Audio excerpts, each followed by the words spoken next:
And tonight at a wet and windy Nebraska, the Nebraska Cornhuskers hope to keep their Big 12 championship hopes alive. Tonight, the number 8 Huskers host the Kansas Jayhawks. Hello again, everybody. I'm Ron Thulin. This past week, Nebraska has had to experience something they haven't had to since 1996. That is a loss. This past week, Texas A&M ended Nebraska's 40-game conference winning streak. Now, 2 weeks ago, Nebraska dodged the bullet. This past week, the bullet hit Nebraska right in the chest. Our broadcast partner once again is Artie Gigantino, and in that A&M game, I think what is really glaring is the fact that Nebraska could not run the football. Well, they haven't been able to run the football for the last 2 weeks. What defensive people are doing, they're stacking a whole bunch of people inside to try to stop the inside run. Now, they're taking a defensive lineman. He's occupying 2 blockers, but they're also stunning people into the backfield to hit the fullback behind the line of scrimmage before he gets going. Oklahoma State does this with perfection against Joel Makovicka. Now, for Nebraska tonight, they've got to reestablish not only their fullback running game, but their power running game with the tailback. Now, the Kansas Jayhawks, they have been in every conference game they have played this year, but they have come up on the short end of the stick. But one thing that is evident, this is a much improved Jayhawk team. Yeah, and they were atrocious a year ago. They were last in college football in total offense. But the one guy that's made a dramatic improvement is their quarterback, Zach Wegner. He is the key to this Kansas offense. He's lost 12 pounds. He's more mobile. Coach Allen is more committed to the passing game. But I think the best thing he's got going, he's got a group of great wide receivers that can go up and catch the ball for him. So he is the key to this Kansas offense tonight. Well, Kansas would like to do what Nebraska's previous 2 opponents have done, and that is run the football. If they do, it will be behind their big offensive tackle, Justin Glasgow. We'll step aside when we come back. It's Kansas and Nebraska from Lincoln. Lincoln, Nebraska. You're watching College Football Saturday on Fox Sports Net. And those ladies, part of the 224th consecutive sellout at Memorial Stadium as Nebraska riding a 45-game home win streak. And earlier tonight on Fox Sports Net, number 24 Tulane over Louisville, 28-22, as Tommy Bowden remains the only undefeated Bowden. Congratulations to Tulane as they look to win Conference USA. We talked about Kansas and their improvement, and one reason, a great core of receivers. Eric Clemens, the 3rd member of our broadcast team, has more on that. Eric? All right, guys, of course, you guys talked earlier about the much-improved KU offense. Quarterback Zach Wegner has plenty of big play weapons amongst his receivers. Take a look at some of the yards per catch averages of guys like Harrison Hill, Jermaine Fulton, even the running back Mitch Bowles gets involved, along with Michael Chandler. They combine for 56 catches, 5 touchdowns on the year, and that gaudy yards per catch average. The key for head coach Terry Allen and his team is to get his offensive line to be able to keep those black shirts of the Nebraska defense off his quarterback to give Zach Wegner some time to throw. We'll update that situation amongst the receivers as the game progresses. Guys? Thank you, Eric. 41-year-old Terry Allen in his 2nd year, the native of Iowa City, Iowa, was a quarterback at Northern Iowa, and here is Kansas's scouting report, Artie. Well, what Kansas has got to do tonight, they've got to run right at Nebraska, and between the tackles is where A&M and Oklahoma State made some yardage. They've got to not only throw deep passes, but complete them. Their defensive backs have got to come up and make tackles, but lastly and not least, they've got to have some good fortune tonight by getting some lucky bounces, maybe some turnovers, maybe some great field position, and some penalties. And 54-year-old Frank Solich in his 1st year, taking over for Tom Osborne, and the Nebraska coaching tips. Well, the first tip is to establish the power run with the fullback and the tailback. Their defense has got to be able to defend the screen game from Kansas. And lastly, they've got to be able to stop these Kansas tailbacks on cutback runs. They do a magnificent job, David Winbush mostly, of cutting back and making positive yardage on cutback type plays. Well, Artie, because of the 18-mile-an-hour northwest wind, Nebraska won the toss and they have deferred, so Kansas will receive the opening kickoff. When there's a football game here at Memorial Stadium, it is the 3rd largest city in the state of Nebraska. Normally, I'm against the team deferring, but I think it's the right move here tonight because of the wind, like you mentioned. Chris Brown set to kick it away. Mitch Bowles and Henri Childs will watch this one sail almost through the crossbar, and Kansas will take over 1st and 10 from their own 20. And the quarterback for the Kansas Jayhawks is Zach Wagner, the 6'2 junior out of Platte City, Missouri. His numbers are all up from last year. His percentage, his touchdowns, everything. And when you mention him, you have to mention maturity. He has been in this system for a year. Last year he was unfamiliar with it. This year he is. David Winbush and Moran Norris in the backfield in the I formation. Norris is the fullback.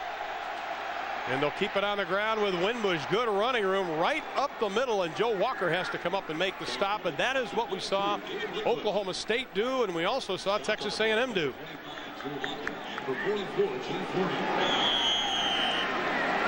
And we'd like to welcome those of you who have been watching Tulane and Louisville. We welcome you to Memorial Stadium, Tom Osborne Field in Lincoln, Nebraska, along with Eric Clemens and Artie Gigantino. I'm Ron Thulin.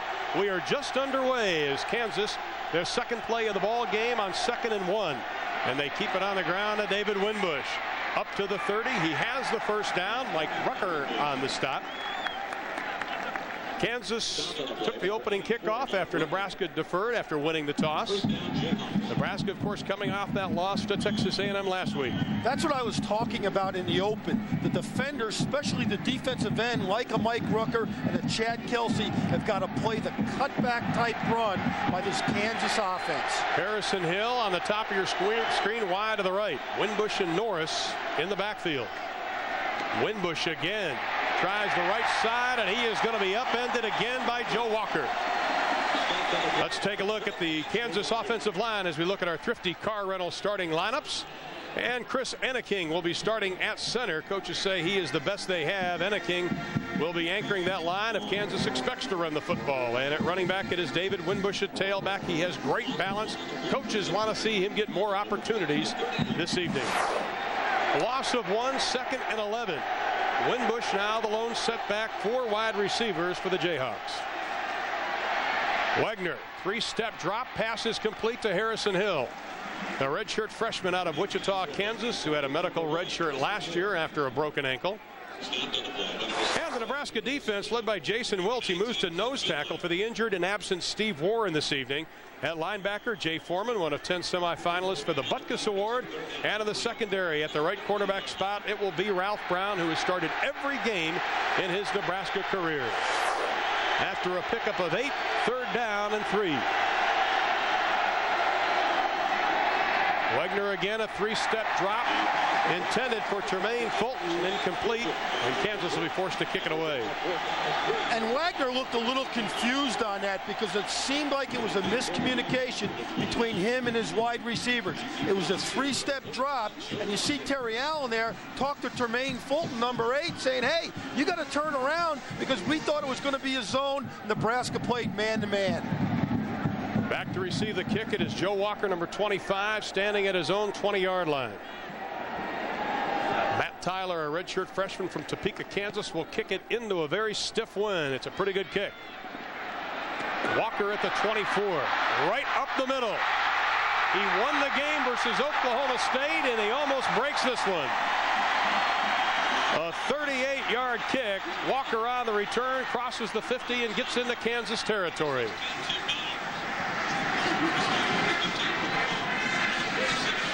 And there is Bobby Newcomb. Lowest rushing average for the Nebraska Cornhuskers since 1976, but the highest passing average since '76. Newcomb, 63% of his passes have been complete. He's thrown only 1 interception this year. I formation for the Huskers.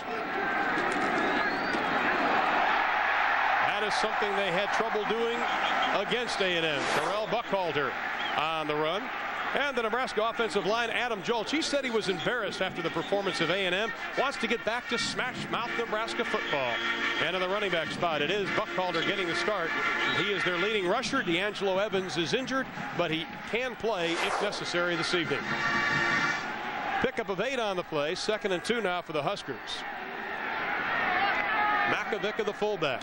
Wiggins in motion, the option. Newcomb keeps it, and he gets crushed as he makes his way down to the 37-yard line, close to the first down. And the Kansas defense 99th against the run this year. And on the line, it is Deion Johnson at left end. He's 6'4", 290 pounds. He is their best on the line. Linebacker spot, Patrick Brown. He's undersized, extremely intelligent, also consistent.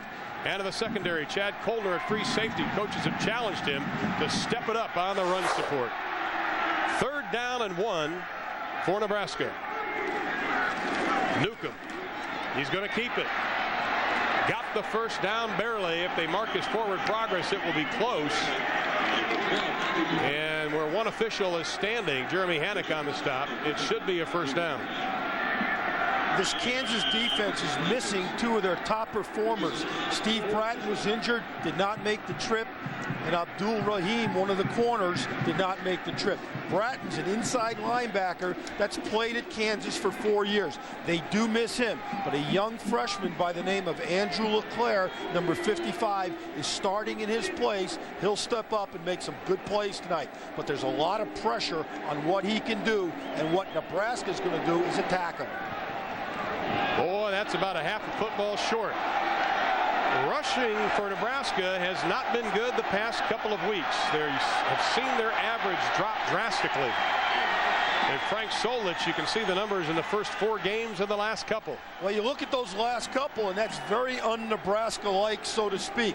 And one of the reasons is they've played 2 good defenses in Texas A&M and Oklahoma State, but those 2 defenses put a whole lot of guys around the line of scrimmage and dared Nebraska to pass. On 4th down and a half of football, Newcomb keeps it. Nebraska was 0 for 3 on 4th down attempts against A&M last week, but they've got this one. Well, that makes them 4 out of 8 for the year, which is 50%. But in Nebraska, you want that percentage to be around 75%. I think it's the correct move by Frank Solich this early in the game to tell his offensive line, I've got a lot of confidence in you tonight, and we are going to be very aggressive in what we do in the running game. So far, they've been able to run successfully. Wiggins in motion, and they'll keep it on the ground again. Right up the middle with Makovica. Bouncing his way down to about the 32-yard line. Let's send it to our College Football Saturday studios for a Dr. Pepper game break with Kevin Frazier. Guys, for those regions that missed the finish. I think they are for real, Kevin, and one of the reasons is they can throw the football, which makes them able to compete with anybody. It'll be interesting to see what bowl game they end up in this year. But yes, they are for real. On the pitch, Buckholder. Running room. Touchdown, Nebraska.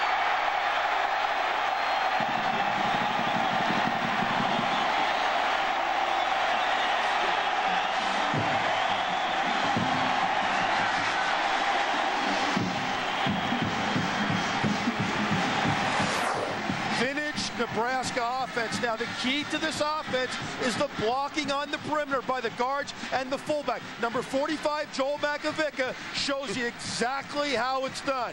That is called a chop block, a cut block. But what it does, it gets the fullback into the feet of the defender and knocks him down. Penalty flags thrown as Chris Brown attempts the extra point. Brown hasn't missed one since 1996. Dead ball. False start offense. 5 yards. Repeat the play. And now instead of automatic, they'll back it up a little bit more and be almost like a short field goal. You know, that's an amazing record for Chris Brown to have, say, 108 consecutive PATs. I mean, you got to miss one once in a while or get one blocked or tipped at the line of scrimmage. But this guy has been very machine-like. He's only missed 4 in his entire career. It's great concentration, though, to follow through and to have the mechanics all the same all the time, starting with the snap. Great snap. The hold is good, and the kick is good. Corral Buckholder, replacing the injured D'Angelo Evans, takes it in as Nebraska strikes first with 10:45 left in the first. Stand on 10th Street and look down the ball. Nebraska leads it 7-0. Chris Brown set to kick it away. Once again, almost through the uprights. Kansas 1st and 10 from their own 20-yard line. Homecoming weekend here in Lincoln, Nebraska. Crowd of, now they're telling us, 76,000 on hand. It was raining about an hour ago. It is chilly. The temperature expected to drop into the low 40s by the time this game is over. And for now, the rain is held up. The Nebraska scoring drive only took them 2 minutes and 20 seconds to cover 47 yards. They did it in 6 plays, all on the ground. Mitch Bowles now in at running back, number 20 for the Kansas Jayhawks. Norris once again the fullback, and this is Bowles. The junior out of Las Vegas, Nevada, stacked up by Jason Wiltz, who got the penetration, the senior out of New Orleans. That's the kind of cutback play this Nebraska defense has got to defend tonight. And that time Wiltz stayed at home, and he was right there to meet it in the backfield. One thing this Kansas offense has done is they've really changed their scheme from last year, gone more to the West Coast type offense. Yeah, they're throwing the football more. One of the reasons they were so conservative a year ago is their defense was very, very good. And quite frankly, Terry Allen said we didn't want to make a lot of mistakes on offense. On 2nd and 9, Wegner will put it up. The rush is on. The pocket collapses and the pass is incomplete. Intended for Fulton. Wegner really had the time on that play. Stepped up in the pocket, showed some patience. You see the numbers on Wegner. And one of the reasons for his improvement, besides the fact that he's a year older and the head football coach is more committed to throwing the football, is the offensive line is intact. All starters returned from last year. So a lot of those reasons equal this offense being more productive and the quarterback playing better. Kansas only 39% on 3rd down this year. Fulton in motion. On 3rd and 9, Wegner again has the time. Pass is going to be overthrown, intended for Harrison Hill. But Wegner is getting the time. But one thing Terry Allen says, that usually at the beginning of the game, Wegner is a little bit uncomfortable. He had 5 incompletions last week against Baylor before he got things rolling. He says, but it takes him a while to get the handle on things before he really kicks it in gear. Well, you better hurry up the process here, because one of the things an opponent coming into Lincoln does not want to do, and that's get behind too far, too fast. Joe Garcia's first kick was 39. This one into the wind, it hangs up. Ralph Brown dancing around, trying to get to the 50, and he does, and he is nailed. Once he does, the ball is loose, but Nebraska will retain possession. 7 on the return after a kick of 35, and we'll take a timeout. 9:36 left to play in quarter number 1, and the Huskers lead the Jayhawks by a touchdown. Number 1, and Nebraska already leading the Jayhawks of Kansas 7-0 in a Big 12 conference tilt. Bobby Newcomb, the sophomore out of Albuquerque, New Mexico, in his 4th start for the Huskers. Buckhalter and Makovica in the backfield, and Makovica breaks through and might have another first down. Good run again by Joel Makovica. Well, it's a Thursday night college football special on Fox Sports Net. The Stanford Cardinals face Heisman candidate J.R. Redmond and the explosive Sun Devil attack. Stanford, Arizona State, next Thursday at 10 o'clock on Fox Sports Net. Check your local listing. And a big game for both teams because they're both struggling so far this year. Well, he picked up 9 on the play, setting up a 2nd and 1. Crossing the 40, Patrick Brown on the stop, putting the big pads on Buckhalter again. One thing that Kansas has not been able to do this year is stop the run. And part of it's due to injuries. They've had an enormous amount of injuries on the defensive side of the ball. The other thing is they've got a lot of young players playing for them, especially in the defensive line. Now, Kansas employs the 34 defense, which is unheard of in today's college football. Most people are in some type of 4-3. But Kansas uses the 3 down lineman system with 4 linebackers most of the time. 1st and 10, Frankie London in motion. And again, they keep it on the ground, right smack dab up the middle. That is vintage Nebraska football. Joel Makovica, his total yards the last 2 games have been down, but not tonight. Now, one of the weak spots, though, when you see that is that these 2 linebackers right here are what you call soft spots. When you hand the ball off to the fullback inside, number 99, Rogers comes across. There's a defensive soft spot there. That time, Nebraska hit the soft spot in the defense. Another pickup of 9 for Joel Makovica. 2nd down and 1. Just about 7 minutes gone by here in the first. Buckhalter got the first down as he takes a shot into the back. Crossing the 30 down to about the 29-yard line. Nate Dwyer, the redshirt freshman out of Stillwater, Minnesota, on the stop. First down, Nebraska. Now, one of the keys to this Nebraska offense is linemen and fullbacks blocking, but also the tight end. Sheldon Jackson, the big guy out of California, does a good job that time on number 47, Patrick Brown, of widening him so the ball can be run up inside. It's guards, it's tight ends, and it's fullbacks that do the majority of the blocking in this Nebraska offense. Another first down for the Huskers. They're doing it all on the ground tonight. Newcomb on the option. Keeps it stacked up and dropped immediately by Patrick Brown, the senior out of Westerville, Ohio. Patrick Brown wants to be an actor. In fact, he's already picked up a couple of bit plays. He's been in a music video, been in a movie for television, and a regular theater type movie. Yeah, he was in a U2 music video. I'm probably one of the few guys on earth that have never heard of U2. But he's a young man that had a daughter this summer. In fact, his wife named his daughter after Peyton Manning. His daughter's name is Peyton. Very nice gesture. If you're a Peyton Manning fan. Well, obviously, Patrick Brown's wife is a Peyton Manning obviously. fan. On 2nd and 11, Newcomb right up the middle after he fakes the handoff. Stretches up to the 25. Will step aside for a Dr. Pepper game break. Here is Kevin Frazier. What a game this afternoon in Pasadena. UCLA and Oregon. Kicker Chris Saylor missed a chip shot in regulation and overtime. He's all good. UCLA wins in an extra session 41-38. They remain unbeaten. Oregon a gallant effort. The only thing I've got with that game, Kevin and Ron, is the fact I thought there'd be about 120 points scored. But two great offensive football teams. 3rd down and 7 for the Huskers. Newcomb's first pass looking on the outside. Pass is complete. Caught. First down, Matt Davison. Coming off a 10-catch performance for 167 yards last week against A&M. That 167 was a school record. Picks up 9 on that play.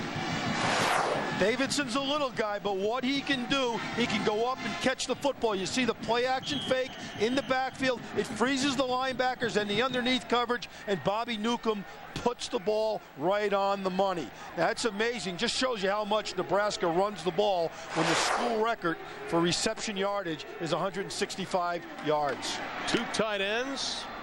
They try to go up the middle, and Makovica is going to be stacked up.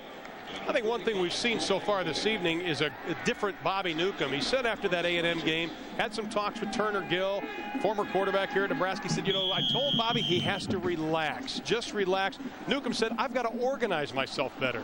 Well, you try to do too much sometimes when you're a young, inexperienced football player. I think that with the fact that he was not 100% healthy, and I still don't think this courageous young man is 100% healthy. Oh, I agree. 2nd down and 8. Newcomb keeps it, and he'll be dropped as he reaches the 12-yard line. In fact, he still has to get his knee drained, and he did it on Monday. He said, I don't look at it anymore because the first time I looked at it, I fainted. I would too if I were him. You see what comes out of your knee. But as you can see here, he's only rushing for an average of 2.7 yards per carry. Now, obviously, when he gets sacked, that gets taken away from his rushing productivity. But this Nebraska offense is a 3-back offense. It's the fullback, it's the tailback, the I-back, but it's also the quarterback. All 3 have got to be able to rush the football. 3rd down and 5. Here's an audible at the line of scrimmage by Bobby Newcomb. Some jumping around. Newcomb on a busted play, trying to make something out of nothing. Gets down to the 10-yard line. Will still be about 3 yards short of the first down. They'll set up 4th and 2, and Frank Solich not taking any chances.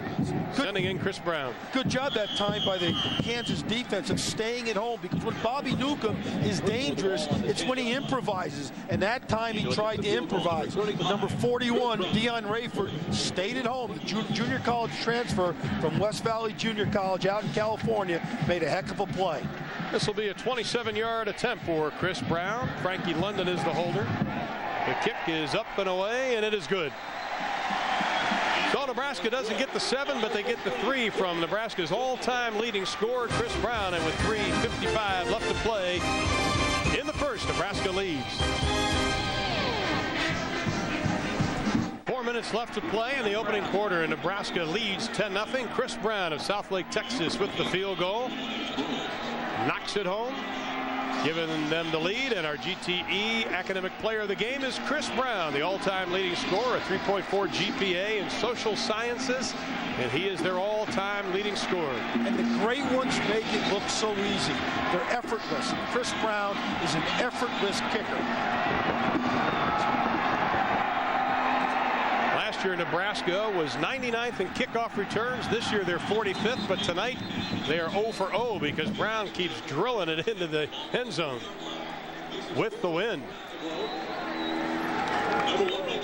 Once again, Kansas, not very good field position. 1st and 10 from their own 20-yard line. Wagner will go back on the attack.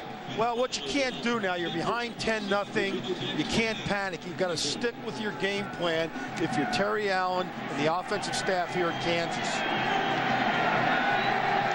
Well, they wanted to test Nebraska's corners tonight. So far, they haven't been successful at it. Now they're going after him.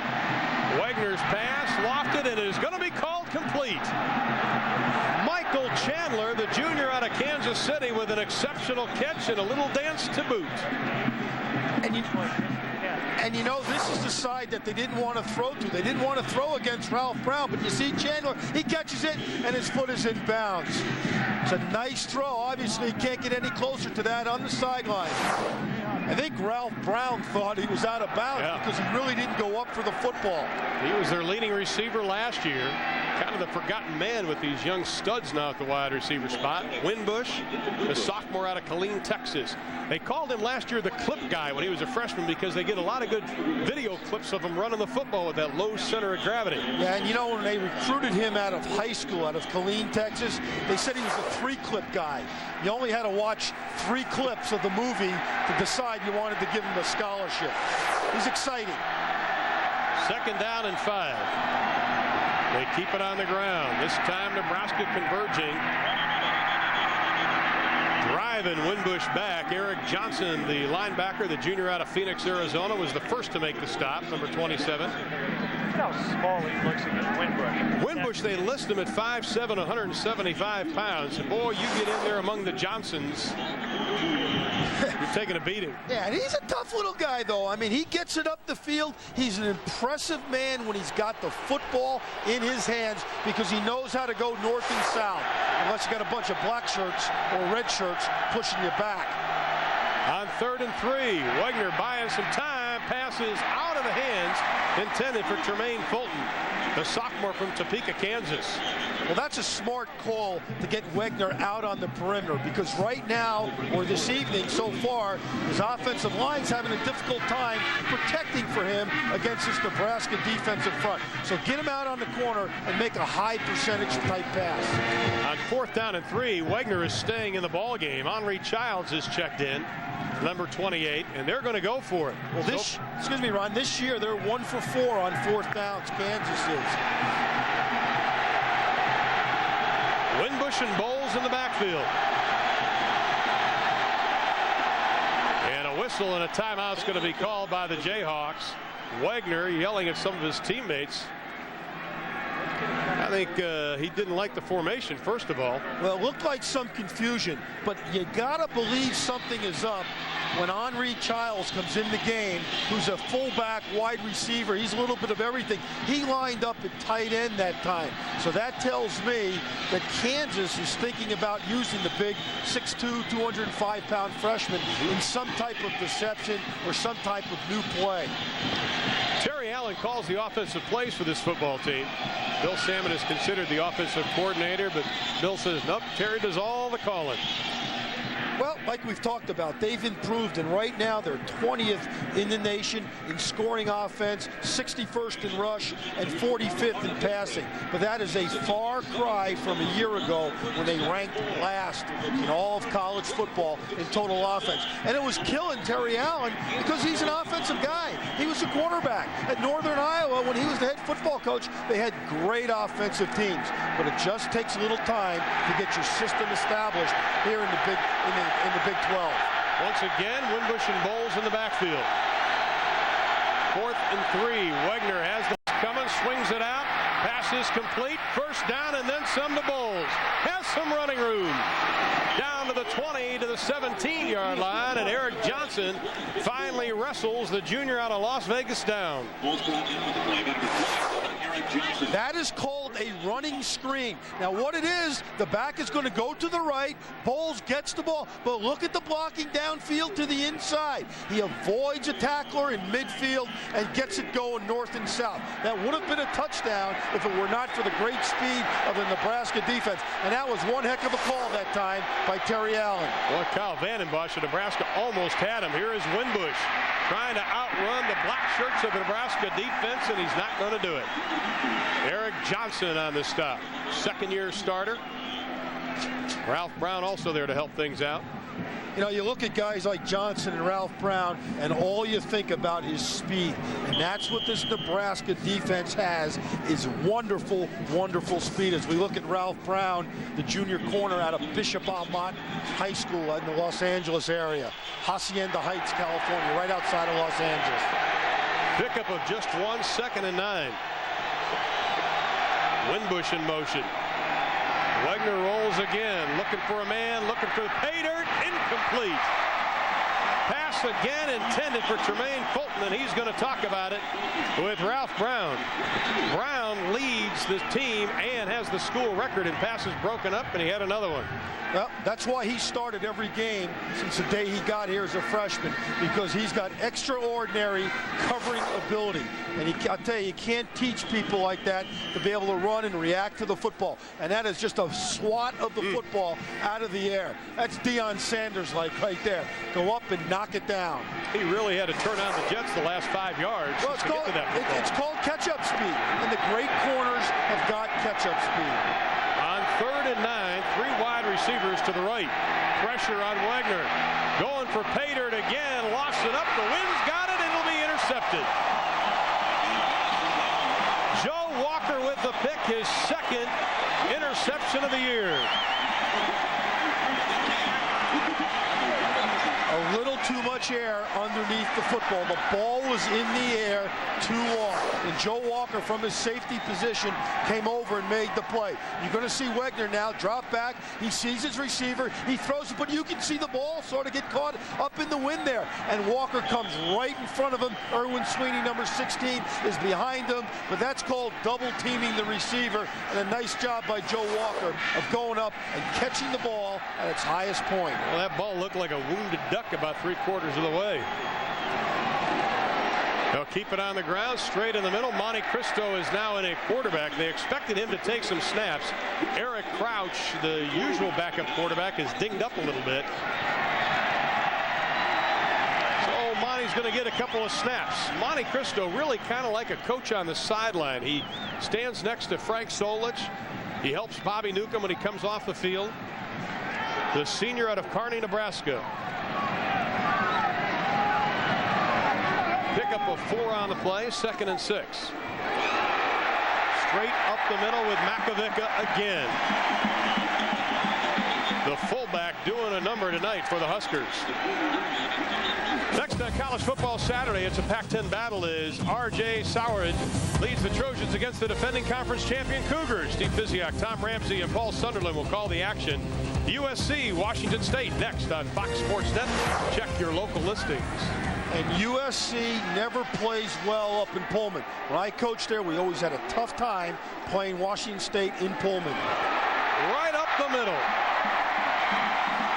Boy, you just can't say enough about what that fullback and the success it does for the rest of Nebraska's running game, because that time Buckhalter had a big hole again.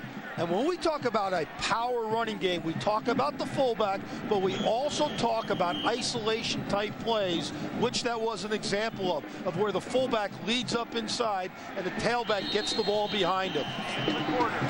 And that's the way the first quarter will end up. Nebraska flexing their muscles offensively. They come up with a pick. They come up with 10 points. And after first quarter of play, the Huskers lead 10-0. Field here, and of course the last interception Zach Wegner threw was devastating on the Kansas sideline here. They thought they had something going, but on the Nebraska side, the coaches are telling the defenders, watch 45, knock him out of there as the first man through. We'll see what adjustments they make on this Nebraska drive, as they already got 99 yards rushing, guys. All right, that and ball control. Nebraska had the football 9 minutes in that opening quarter. They keep it on 2nd and 1 and will get the first down. And you know what's interesting about that drive, or so far today in the first quarter, is they've only thrown the ball 1 time. And they threw it too many times, quite honestly, against Texas A&M. And they got behind, they threw it 27 times. Nebraska wants to throw the football about 15 times a game. Now, Monte Cristo remains in at quarterback. He does have experience. It's not like he hasn't played any. And Nebraska just pounding it away up the middle again with Buck Calder, Deion Johnson making the stop. One thing the coaches like about Monte Cristo, he's a great ball handler. He does an excellent job of his footwork, of handing the football off to his tailbacks. And this man right here, for a long time under Tom Osborne, Frank Solich, was in charge of the running game, along obviously with Tom Osborne. And he's a fanatic for quarterback's footwork. Willie Miller this time, the fullback, the sophomore out of Omaha, Nebraska. 6 foot, 230-pounder with his 13th carry on the year. And he has the success of everybody else. Okay, now watch big old Willie Miller back here now. He's a backup tailback. He's going to come up in here on a little counter-type play. But watch the guys up front from Nebraska. They're doing a good job of making a hole. And old Miller sees a cutback, and he gets 6 or 7 yards on the cutback. But that's good vision that time by the big fella out of Omaha. He's 6 foot, he's 230 pounds, and he's a tank when he gets going. Billy Legate now in the lineup, and it is Makovica on the carries. Or take that back, it's Legate again, right up the middle. Boy, I tell you, Frank Solich just running everybody in there. Everybody's getting a shot at playing tonight. Well, you know, when you keep your fullbacks healthy and you keep your fullbacks fresh, they become very productive. Now, Legate is 5'11", he's 230. Miller's 230. Makovica's 240. They're all big guys. Now, when Frank Solich was the fullback, he was 170. Yeah. So times have really changed. Pickup of 11 on the play, another first down for the Huskers. Newcomb keeps it, slips, falls, and gets drilled as he crosses the 50. Or, I'm sorry, Cristo. Now, one thing, if you're Kansas, you've got to realize when Cristo is in the game, he is not the running threat that a Newcomb or a Crouch is. Look for him either to throw it or to hand the football off like he's doing on this drive.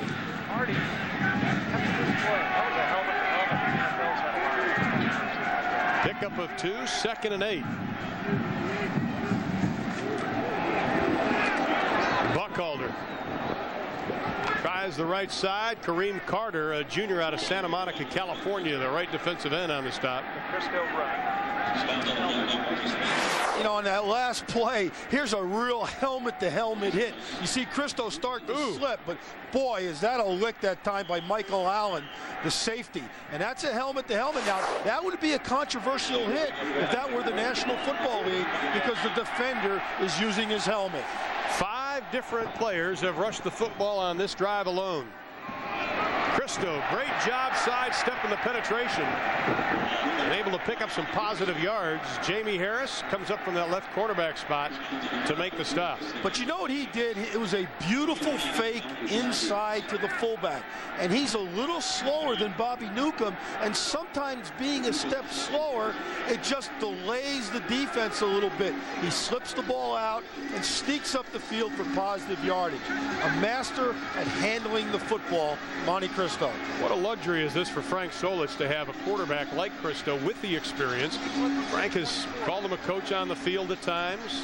Well, you know, he's a smart guy. He took the college medical aptitude test, and he passed it. He's a 3.7 student in biological science. So he's a young man that's got higher intelligence, and he's done a great job of understanding what to do in this offense and being able to engineer this offense when he's called upon. Just think, they may have 2 doctors in the backfield with Cristo and also with Joel Makovica, who also has taken the medical school exam.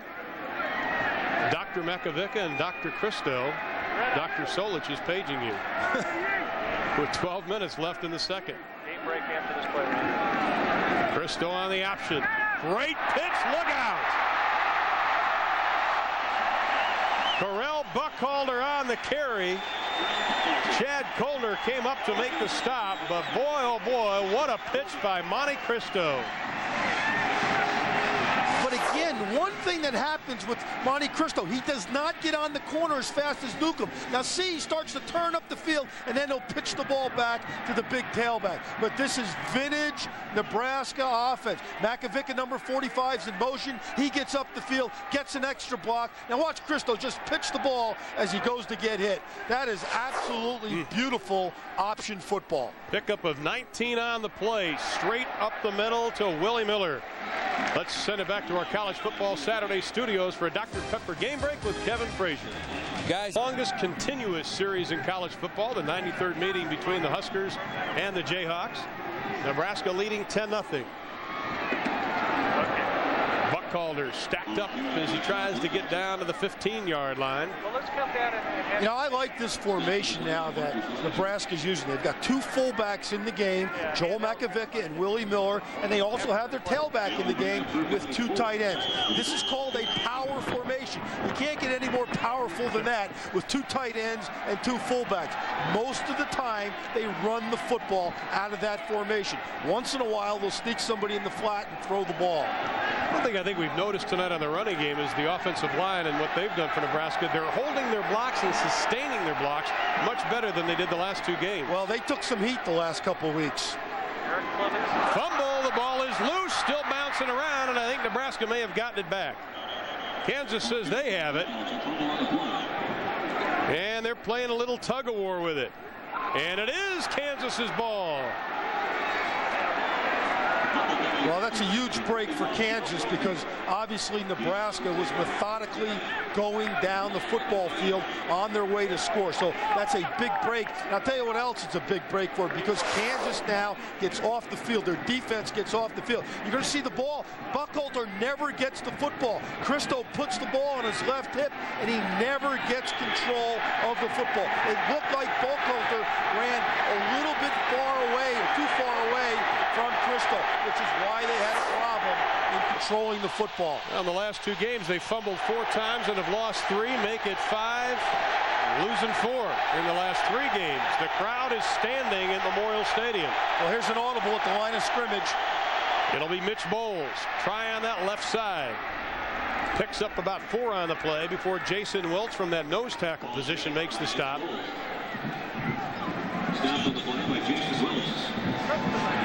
Kansas has got to continue to try to run the football right at Nebraska, because when you run it too wide, the speed of Nebraska's defense chases it down too easily. Pickup of 5. It is 2nd and 5 for the Jayhawks. Bowles again. Good running room, slashing inside over the 35 down or up to the 37-yard line. Mitch Bowles, he stands only 5'8", but the junior from Las Vegas showing some quickness. Now, one of the things that happens, I want you to watch Jay Foreman. He's the linebacker right up in here. Nebraska runs a defense called up, where all the linebackers are in the line of scrimmage. But watch what happens to Foreman right there. He gets driven out of the play. He's a linebacker standing up against 550 pounds of beef coming off of him. It's very hard for him to be successful in block protection. After a pickup of 14, Morin Norris right up the middle. Charlie McBride. And, you know, we were talking to Charlie about that yesterday. That's one of the negatives of playing up defense. And Charlie said it's hurt Jay Foreman a little bit in terms of his notoriety around the country, because he makes a lot of tackles. We're talking about Foreman now, but he doesn't make the collision-type hits because he's lined up close to the line of scrimmage so much. Winbush and Norris in the backfield. Winbush dumped. Lauren Kaiser, the sophomore out of Farewell, Nebraska, is the one who really made the penetration and really didn't actually hit Winbush, just knocked him down. But here you see Foreman, number 44. See, he's got to take on a big old offensive lineman. He's doing a good job of getting his hands on him, but he cannot see the ball carrier. Up defense puts a lot of pressure on a linebacker because an offensive lineman blows out and blocks him immediately after the snap, and the linebacker doesn't have as much time to read the play. On 3rd and 5, Winbush again breaks a tackle. Crosses the 50, gets into Nebraska territory before Keo Craver comes up with a stop. Another first down for the Jayhawks, and they're doing it running the football. Winbush is a little guy. You're going to see him, but he catches the ball, gets the ball on a draw here. There's a big old alley there because Nebraska's defensive ends were coming up the field. Now here's Jay Foreman coming this time on a blitz. He goes to the right side in the center. Enneking just pushes him out of the play. Winbush again. Down to the 43-yard line. Kaiser again on the stop. This is a good drive by Kansas. Oh, it's now. impressive. They're giving their defense not only a rest, but they're trying to pound and run the ball inside the tackles against Nebraska. And David Winbush is down. The field is a little slick. We were watching the players warm up prior to tonight's game. Once again, we had a torrential downpour about an hour and a half before the game started. So they have been slipping around. 7. But Winbush is up, walking around, and he'll walk off the field on his own power. 7:55 left to play in the half. 1. Chris, nope. Just controlling the football right now. One thing Terry Allen wanted to do is try to control the football, run off some time, put together a sustained drive, and they're doing it. Started on their own 18-yard line, 2nd and 5. Mike Lees, the right offensive tackle, jumped a little bit. And you know what happens to Kansas a little bit, they don't have these type of crowds at home, and they don't practice with crowd noise. So I'm surprised there's not more procedure penalties. Nebraska, on the other hand, is used to it, not only at the home games here, but if you come to practice on a Wednesday or Thursday at Nebraska, there's crowd noise being pumped through the system here. So, you know, they're more used to it than Kansas is. Well, instead of 2nd and 5, it's 2nd and 10, and that's a big difference against this Husker defense. Trying the left side again, it is Norris. The sophomore out of Houston, Texas, originally was a tight end. Moved to fullback. Only 10 carries in 1997. You know, Charlie McBride gave him a great compliment the other day. The big guy, 245. Now he's 245. He had a big pregame meal, but he said he's the best blocking fullback in the Big 12. And that was quite a compliment from Charlie McBride to Norris. He detonates people when he blocks, and he likes it. Wagner's going to put it up. Has some time out in the flat. Pass is incomplete. Good defense again by Erwin Sweeney of the Nebraska Cornhuskers. Eric Clemens has an injury update for us. Eric? All right, guys. Mitch Bowles, a running back who was getting good yardage for the Kansas offense on that previous drive, has left the football field with an apparent hamstring injury. Looks like, though, he's going to try to make a return. We'll keep you up to date on that. As for Bobby Newcomb, he simply sat out that last drive for Nebraska and watched Monte Cristo do his magic. Appears to be fine. No word on whether he's injured at all. Well, Nebraska almost blocked the kick. It wasn't a good one. Gets a Nebraska bounce, and it goes out at about the 27-yard line is where they're marking. That's where Nebraska will take over, and Coach Terry Allen giving an attaboy, saying don't worry about it.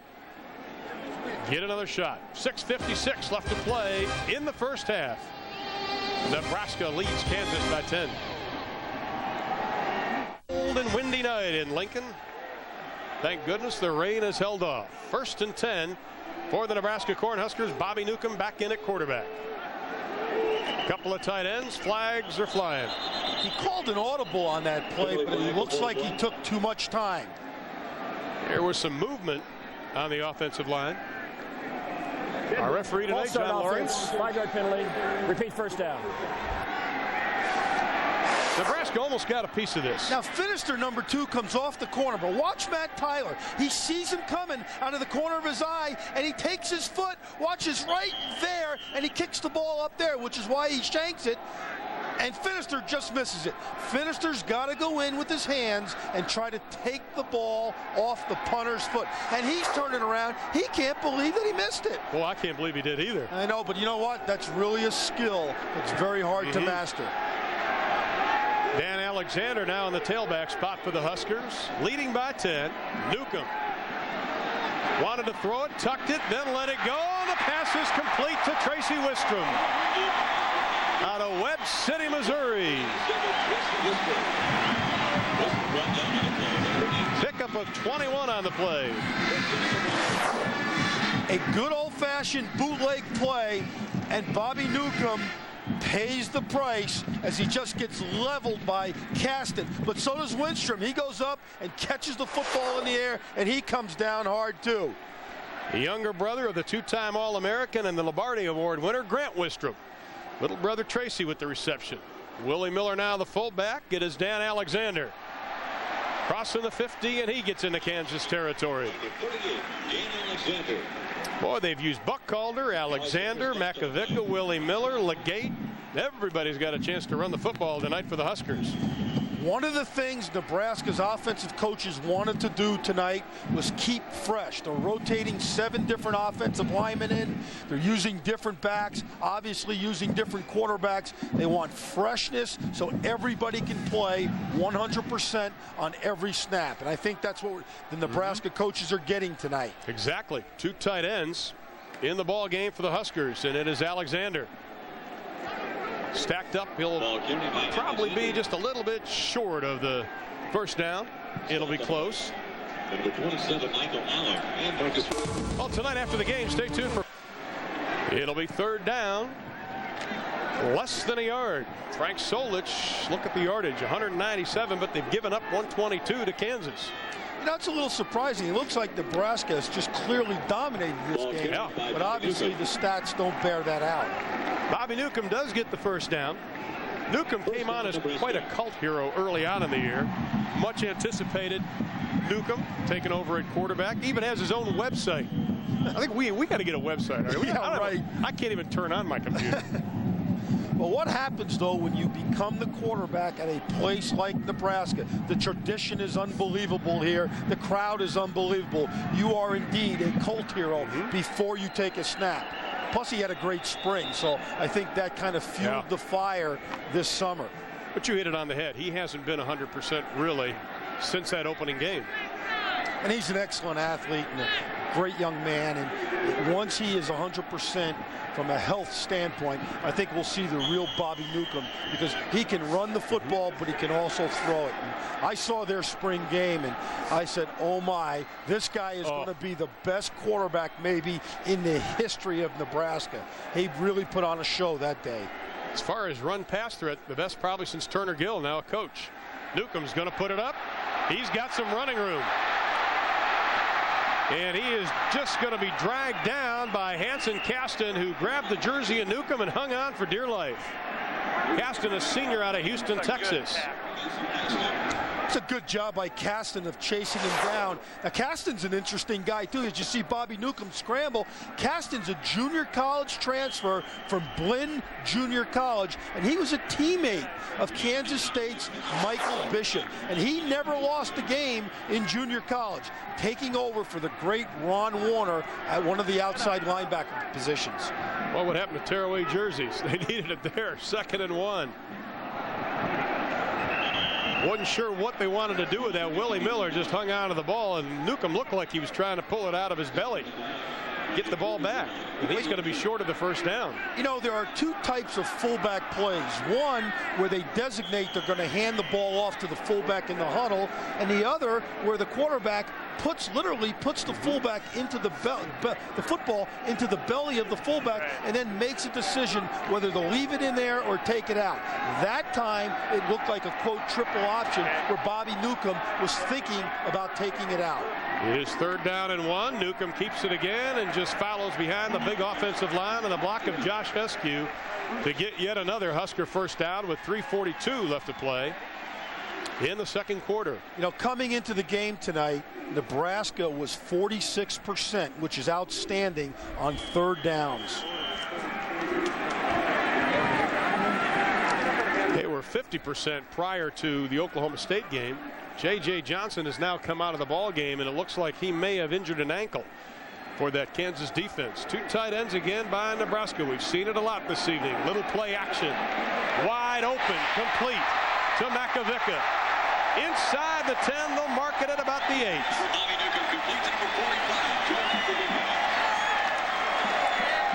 Pickup of 24 on the play for Joel Makovica. Only his 2nd reception of the year. But that's what's going to make him a good football player in the NFL, because he can catch also. Now, this is that run formation I was talking about with two fullbacks in the game. Makovica goes sideways, slips out into the flat, and the ball is put right on the money. And I'll tell you, he shows some nice open field running there, jumping and running up the field. Good design that time by Nebraska's offense. Good execution by Newcomb again. It'll be 1st and goal on the 7. Tripped up, it's Willie Miller. Miller looking for his 3rd touchdown of the year.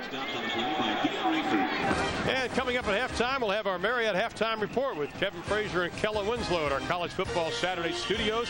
An exciting finish to Oregon and UCLA. They'll have highlights, plus highlights and scores of games from around the country. Stay with us for the Marriott halftime report. 2nd and goal. Ball is spotted right at the 5-yard line. Once again, that power I formation we've seen a lot of. Makovica and Miller, 2 fullbacks in. Newcomb with the pitch.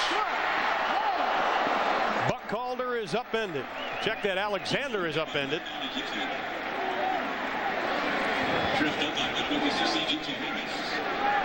Jamie Harris that time coming up from his cornerback position, making a good tackle. Now this is amazing. Here's Nebraska, 30 opportunities in the red zone, 23 touchdowns, 3 field goals. That's 26 out of 30, and obviously they're 1 for 2 tonight on field goals. But that's a pretty good percentage. I think about 89-90% somewhere in coaches there would like that. Yes, absolutely. But here's the big one at 3rd and 2. Wistrom and Sheldon Jackson, the tight ends. Movement in the backfield. 2 guys moving. Even if they get in, it's not going to count. Well, Dan Alexander makes the mistake here. He's the tailbacker, the eye back here, and he goes in motion also. Nebraska doesn't have that in their offensive arsenal, believe me, because I've never seen it before. Both guys going in motion.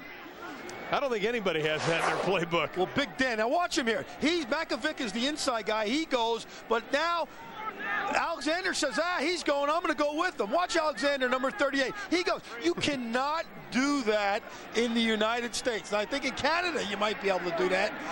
And maybe somewhere in Lincoln, but not in this stadium tonight. Well, I think that's a new Olympic sport, synchronized running, I think it's going to be called. It will be in Sydney. And, and obviously Alexander's an outstanding football player. But I wonder what he was thinking. I really wonder what he was thinking about that, because they don't have that in their offense. Maybe he just saw them move, and he thought he was going to move with them. Tell you one thing about Dan Alexander, number 38. He was the top scorer in the Nebraska physical fitness test this summer. And Boyd Epley refers to him as King Kong, just a guy that can do everything extremely well. He is a physical specimen. How about 200-plus pounds, 250 pounds? He's got 5% body fat. Right up the middle, going to be short of the touchdown. Well, we thought they had a fumble, but they're saying Nebraska has it. It'll be right on the goal line. Makovica on the carry. Sheer determination that time by Joel Makovica, but sometimes when you turn like that, the ball gets popped up. And it'll be 4th down, ball on about the 2-foot line with 40 seconds left to play in the half. And the crowd's urging Frank Solich, the head coach, to go for it.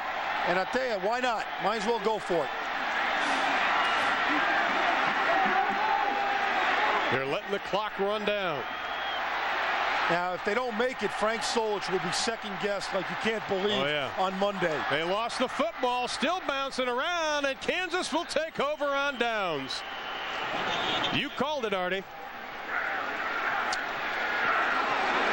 It didn't look like Bobby Newcomb was set for the snap. I agree. I don't think he ever got the ball. I know he lost track of when the snap count was occurring, but he did not look like he was ready. But there is a penalty against Kansas. It'll be offsides against the Jayhawks. Never saw the flag. And you know what? They must have lined up offsides. Yeah, we'll take a look at it after the call from John Laurie. I never saw a flag offside thrown on the defense. Half the distance penalty. Repeat, 4th down. Now Terry Allen can't believe it. When I was coaching on defense. I always told the players down on the goal line, you got to line up on sides because look right there, you're in the end zone and you want to crowd the ball, but they are offsides. That guy at the top is clearly offsides, and the center did a great job. He snapped the ball to catch him, which is why Bobby Newcomb was not ready for the snap. Now Terry wants one of the officials to come over and talk about it. 16 seconds left. Nebraska knocking on the door again. Tom Osborne Field, Lincoln, Nebraska. Nebraska leading 10-0 over Kansas and threatening with a 4th and goal. Right now, the Burger King game summary.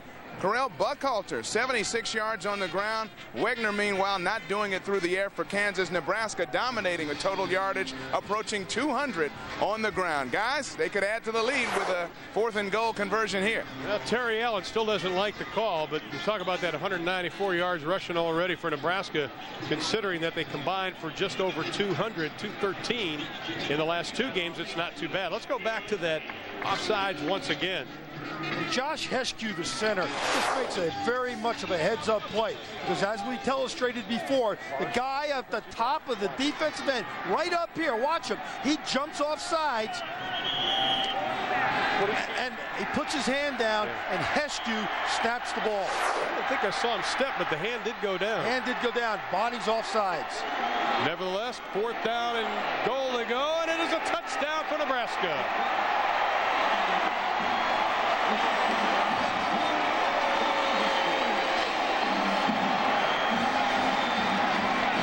Jump, quarterback sneak. Newcomb gets the ball on a quarterback sneak and just jumps over the top of the pile.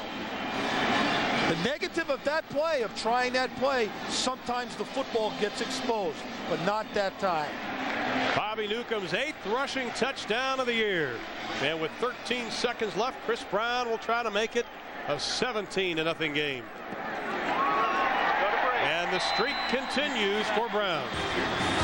Final 13 seconds left in the half, and the Huskers have taken control of the ball game.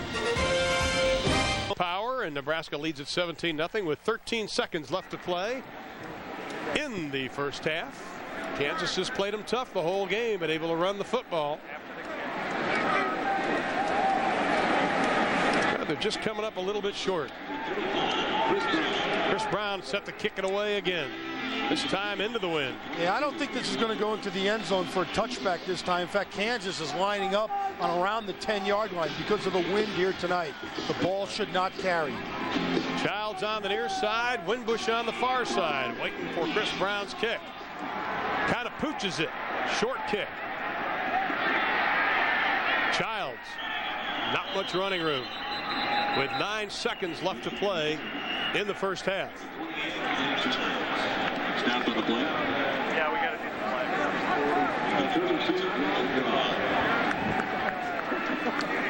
Well, if you can't kick it off deep like that, I think the pooch kick mentality is a good idea because it allows your coverage team to get down. Kicking team, 5-yard penalty, replay the kick. Now Nebraska getting a little antsy kicking it off, and Terry Allen benefits. They're going to make him kick it again.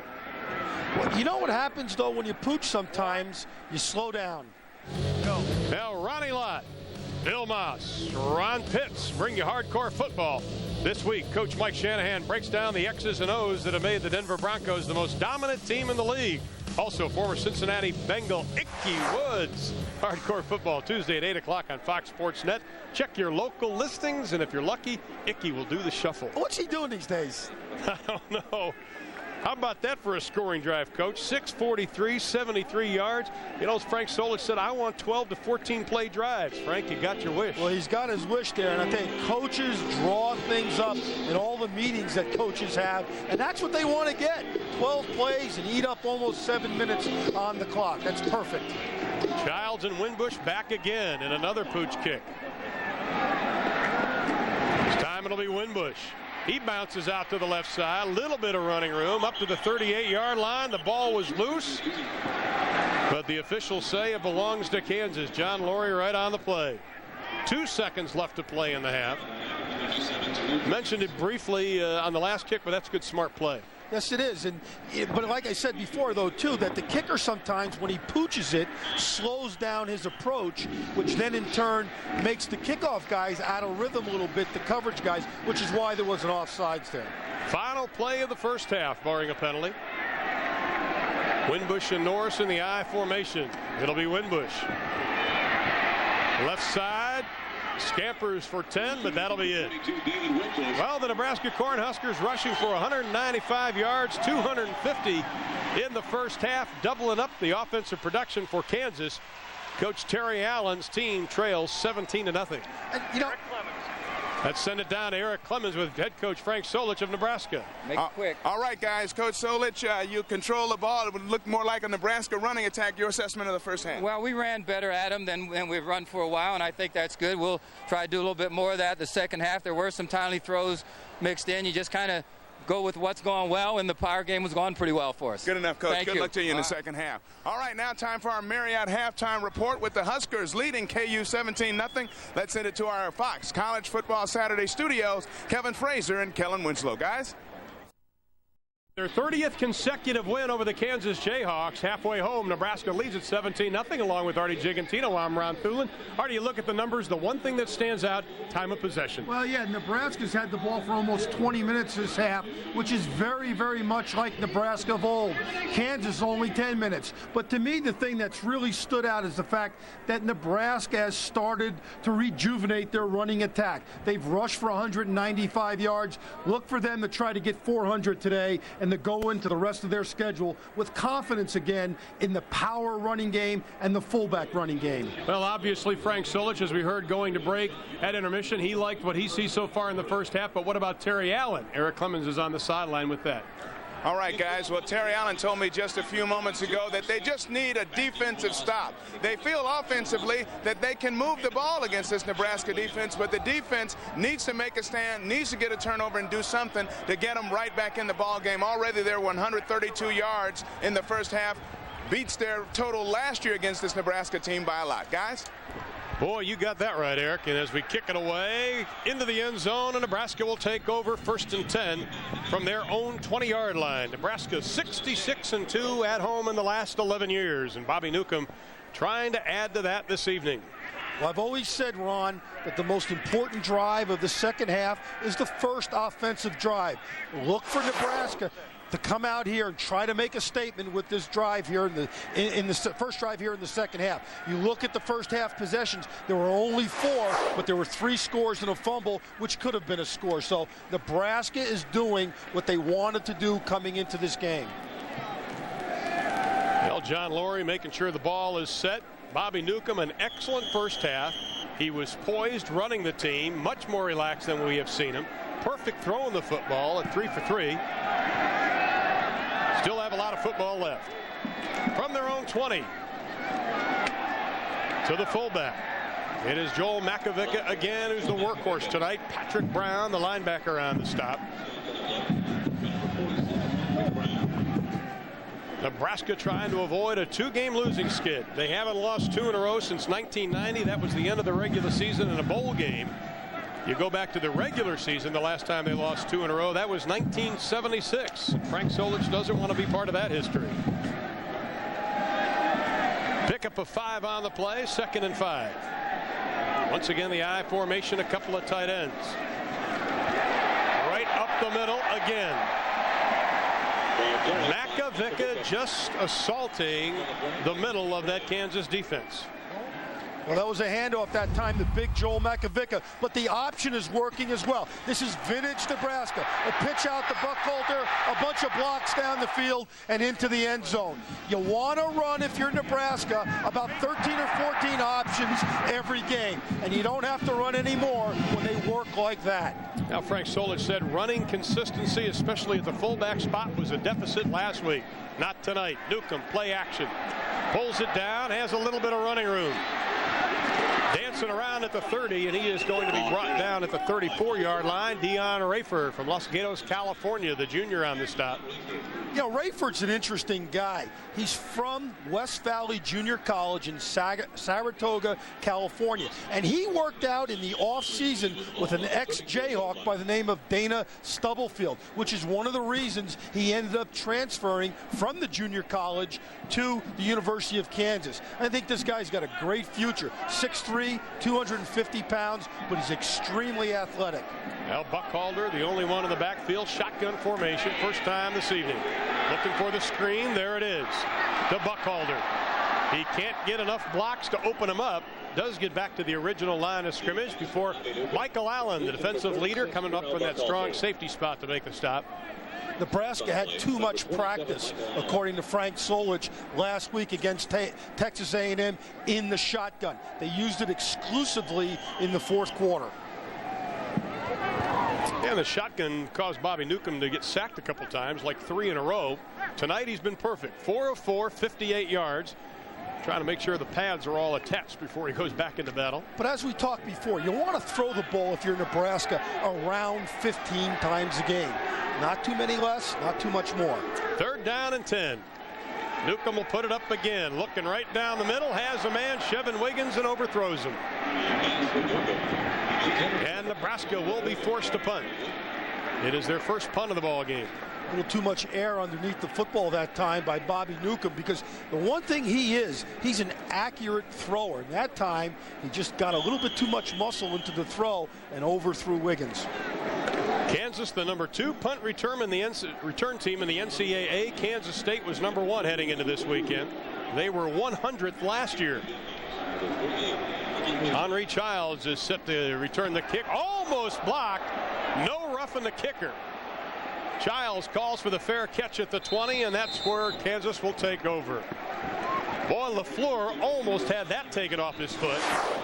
Dustin Curry almost got a piece of it. Well, this time Curry gets clean, but what you got to do, you can't go up in the air like that. He does a great job of avoiding the punter. I think the official made the right call, but what Curry's got to do, you can't jump up into the air. You've got to lay out and take the ball off the foot of the punter.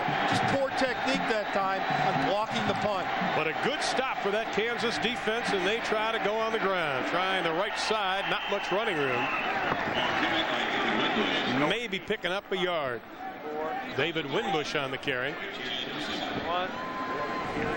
Tomorrow on Golson was my ball boy at USC when I coached there in the early 80s. He was my ball boy. Great young man. Boy, you must be older than you look. Yeah, thank you. No problem. Trying the left side. Ball is loose. Who's got it? Nebraska has the football. I don't think anybody from Kansas, I think they thought the play was dead. You know, that's kind of what it looked like, because no one really went after the football. And there's Terry Allen saying, hey, what the heck happened? Now watch the ball get up inside there. Big old Norris gets the ball, but nobody from Kansas sees the ball. They think that he's down, but the ball falls right into Jay Foreman's hands. Now, one thing that Nebraska wanted to do is force more turnovers in this ball game. Charlie McBride said, we haven't done a good job the last 2 games. They got one there. Up the middle. Buckhalter.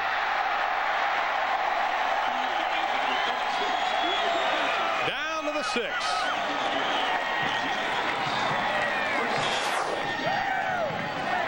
Watch the guard here turn and pull, and watch Buckhalter get up inside. It's a trap inside. Just beautiful ball handling and excellent execution.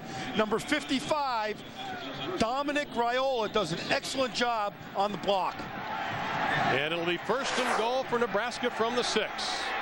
Buckhalter just about to crack the century mark. Leading rusher coming into the game. Newcomb on the option. Great pitch to Buckhalter. Touchdown, Nebraska.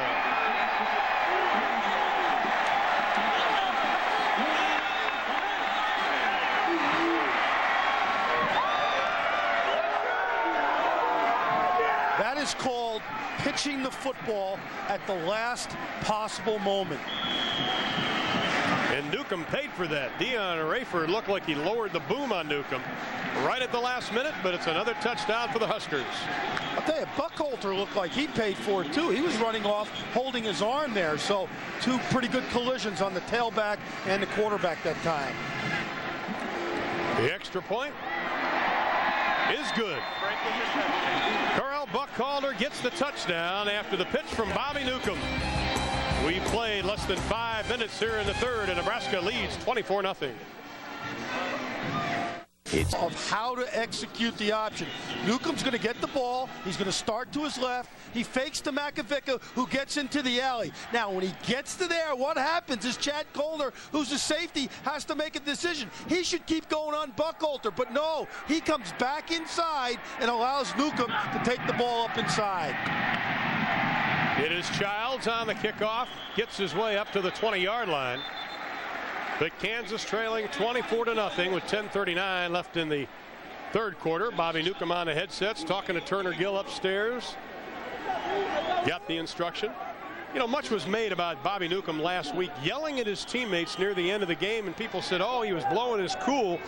But you know what? I remember Grant Wistrom and Jason Peter also yelling at teammates, and everybody thought they were great. Yeah, yelling is good sometimes. I think people overreact sometimes to what they see, but they don't understand what the player is saying. You know, he had a good look there at Buckholter also, who's over 100 yards as the I-back tonight. Confusion on the Kansas offense with 3 seconds on the play clock. Wagner has to burn a timeout.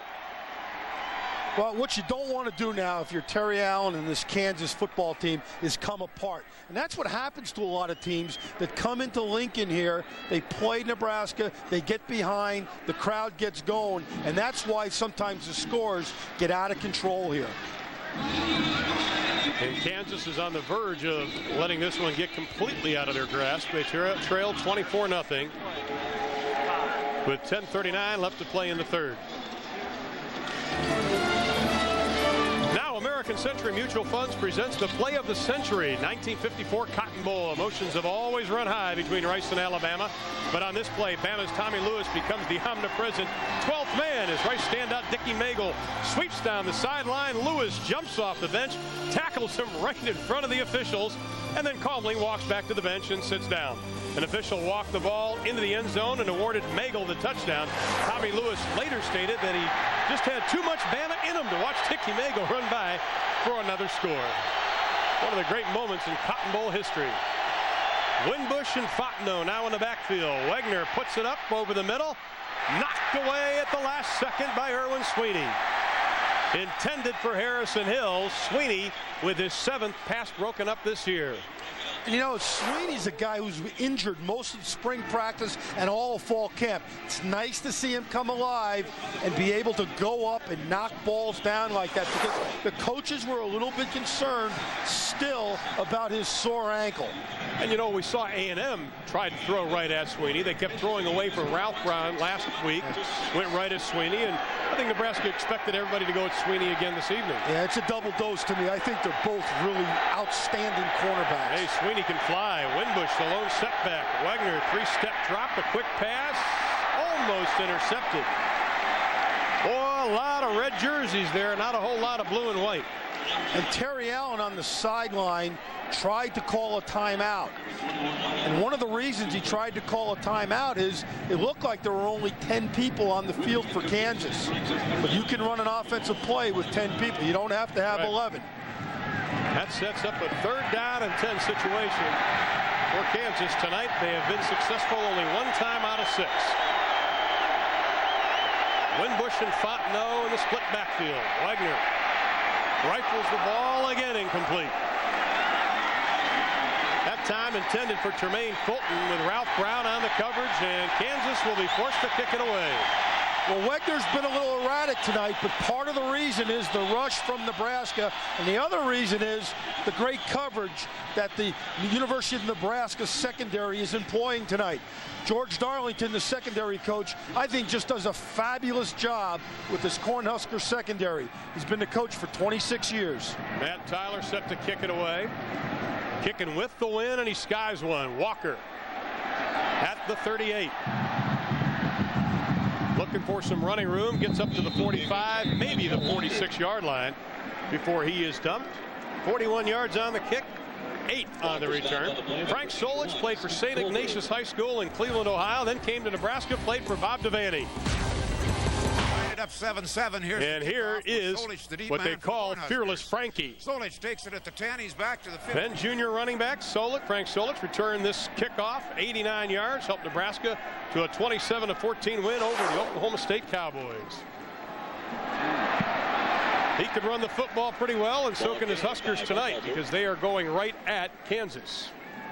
Stopped on the play by James. Not bad for Frank, over 1,000 yards running the football. And I think when you talk about Frank, what cracks me up too is you realize how great Tom Osborne is, because Frank can go 12-0 during the next 21 years.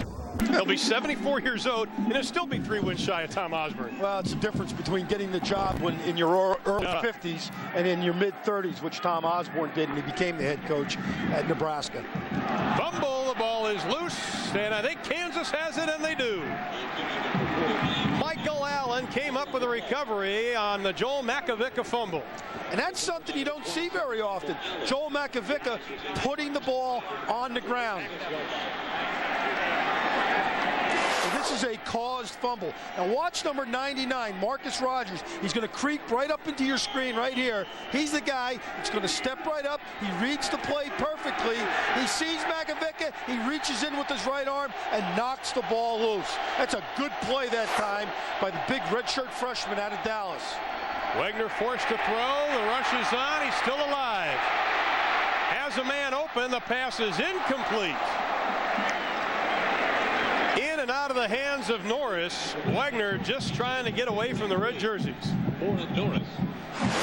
Charlie McBride, the defensive coordinator, guessed right that time. It was a blitz. Now watch Ortiz, 37, come from the left of your screen. He misses Wegner. Wegner gets out on the corner, scrambles around, and just puts the ball up a little bit too much in the air, and Norris can't hold on to or can't catch it.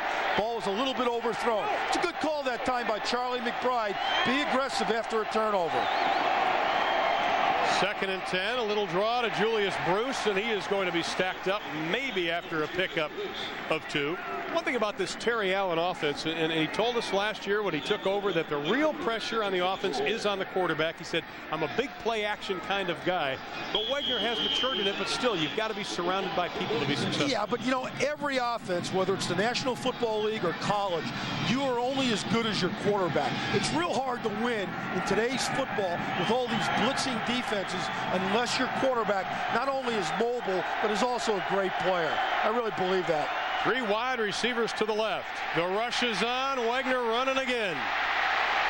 Lets it fly, and the pass is going to be incomplete, intended for Michael Chandler. Coverage by Chevin Wiggins. Penetration by Carlos Polk. Well, it's another blitz that time from Nebraska. They are coming after Wegner. And to me, that's what you want to do. If a quarterback's a little bit off, continue to put the pressure on him by blitzing him as much as possible in pass situations. Tyler came in averaging 38.8, 33.8 tonight. After the fumble, Kansas not being able to capitalize. The ball is loose again. The fumble still loose. Who's got the football? And it'll belong to the Huskers. Frankie London thought he had it in his hands, just took a bad bounce. And Keo Craver is the one who came up with it. We'll step aside with 8:28 left to play in the 3rd.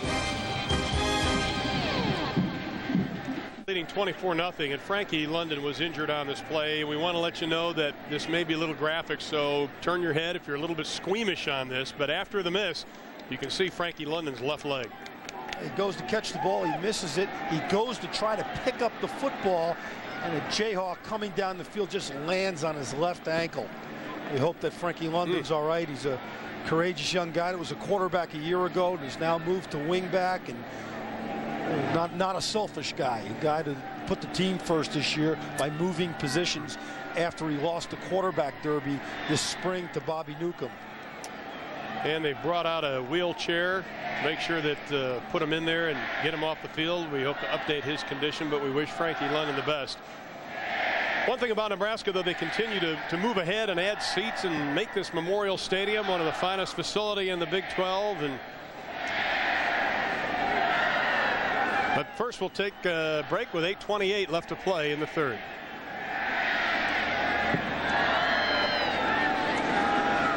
Wheeled off the field, and we wish him nothing but the best. And the injury did not look good.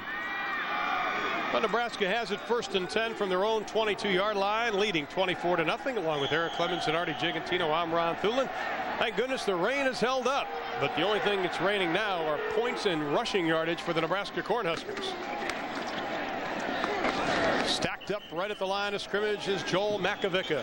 You know, we mentioned going to break about how Nebraska is continuing to add to the facility here at Memorial Stadium. And one thing, this may be our last game in the old press box that has a lot of memories for a lot of us. They're building the brand new facility. Artie, this is going to be state of the art. Yeah, we're right here right now, and that is going to be gone the next time we come back. There's going to be a bunch of luxury suites up in here, and this is going to be one state of the art place. The good news is we'll still have a great viewpoint in the game, and Bill Byrne, the athletic director, has just done a fantastic job of raising money here. It's going to cost $36 million. 42 suites, all sold out. They have a waiting list. Let's send it to Kevin Frazier for a Dr. Pepper game break. Guys, Clemson visiting. State's very good. Hey, Kellen, maybe your prediction at the beginning of the year is going to be right with Florida State playing somebody in the national championship picture. They're a great football team. A lot will have to happen, including Nebraska in the Kansas State game. Newcomb passes knocked down. That'll be incomplete. Eric Clemens has an injury update for us. Eric? Yeah, Frankie London, of course you saw it. It looked pretty ugly on the replay, and it is. He has a fractured left tibia. But as he was being taken out of the game, his spirits were good. He looked up at Chris Brown and said, hey, finish it out for me, baby. As you know, Chris Brown, London is his holder, so they're going to have to make a replacement on the Nebraska side should Brown have to kick again. Guys? Well, the good news is that hopefully he'll be okay. Penalty flag is thrown, but you have to speculate if this was a close game, a new holder and everything, Artie, that would have played a factor. Yeah. Prior to the snap. The snapper. Start. Offense. 5-yard penalty. Repeat 4th down. The snapper, the holder, and the kicker are all one. And if anybody doesn't believe that, you're wrong, because that is very much a part of a kicker's success and a punter's success is having the same snapper, having the same holder if you're a place kicker. It's a big, big deal. Now Bill LaFleur will kick it away. Henry Childs standing at his own 40-yard line. LaFleur at his 6-yard line. Good snap into the wind. Nice spiral. Childs at the 37, and he is going to be snowed over after a return of about 3 following a 43-yard kick. 7:31 left in the third. Still a 24-0 game. Are on fire. Boy, they've got some great receivers. I know their new owner, Red McCombs, is enjoying that. Wagner pitches it back. Winbush picking up a couple on the play. This is a lot better for Kansas than last year when they had less than 50 yards total offense. Yeah, they had 48 yards total offense a year ago on 48 offensive plays. They lost 35-0. This guy, David Winbush, didn't play very much in that game, but Nebraska dominated that game in a rainy night in Lawrence, Kansas. Winbush and Norris in the backfield. Wagner going down the sideline. Deep passes complete. What a catch by Eric Patterson, the sophomore out of Long Beach, California. He's a track guy. That's his first reception of the year. That was a 3-step drop that time where the quarterback just went back 3 steps and ran a fade pattern. Eric Patterson ran a fade pattern, and he just goes up and takes the ball over Craver, who looks like he stumbled a little bit, and his cleats got caught in this artificial surface. Nice throw and catch, though. Pickup of 21. Back to the ground game. Ball is loose. Still loose. Still loose. Nebraska's got it. Mike Brown at the 20, the 10, the 5. And we have a penalty flag thrown at the 30.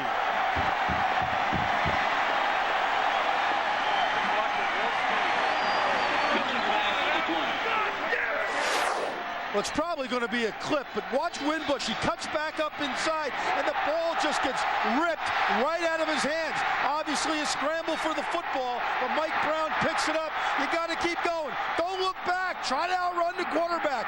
When you look back on situations like that, somebody usually catches you from behind. And Nebraska's walking backwards as we do have a penalty, and it is against the Cornhuskers.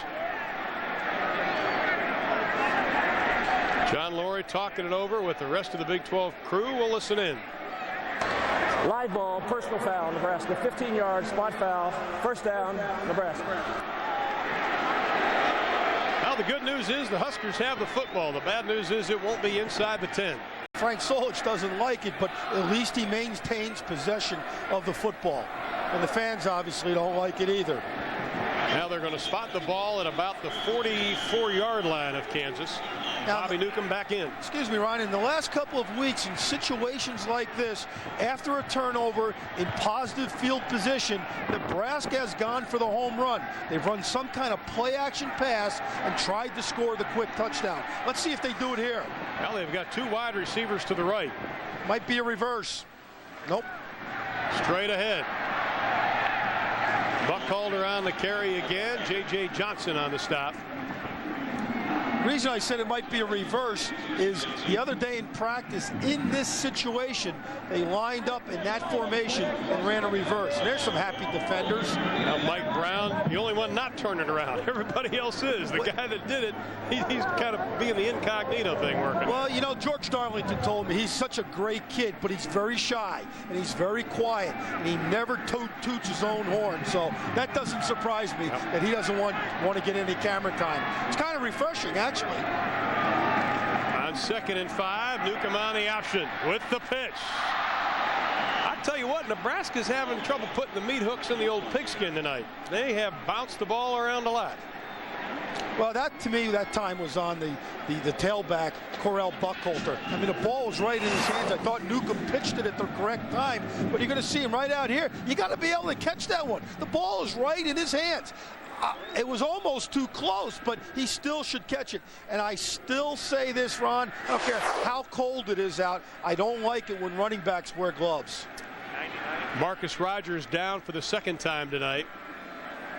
And hopefully for the second time tonight, he'll get up and walk out under his own power.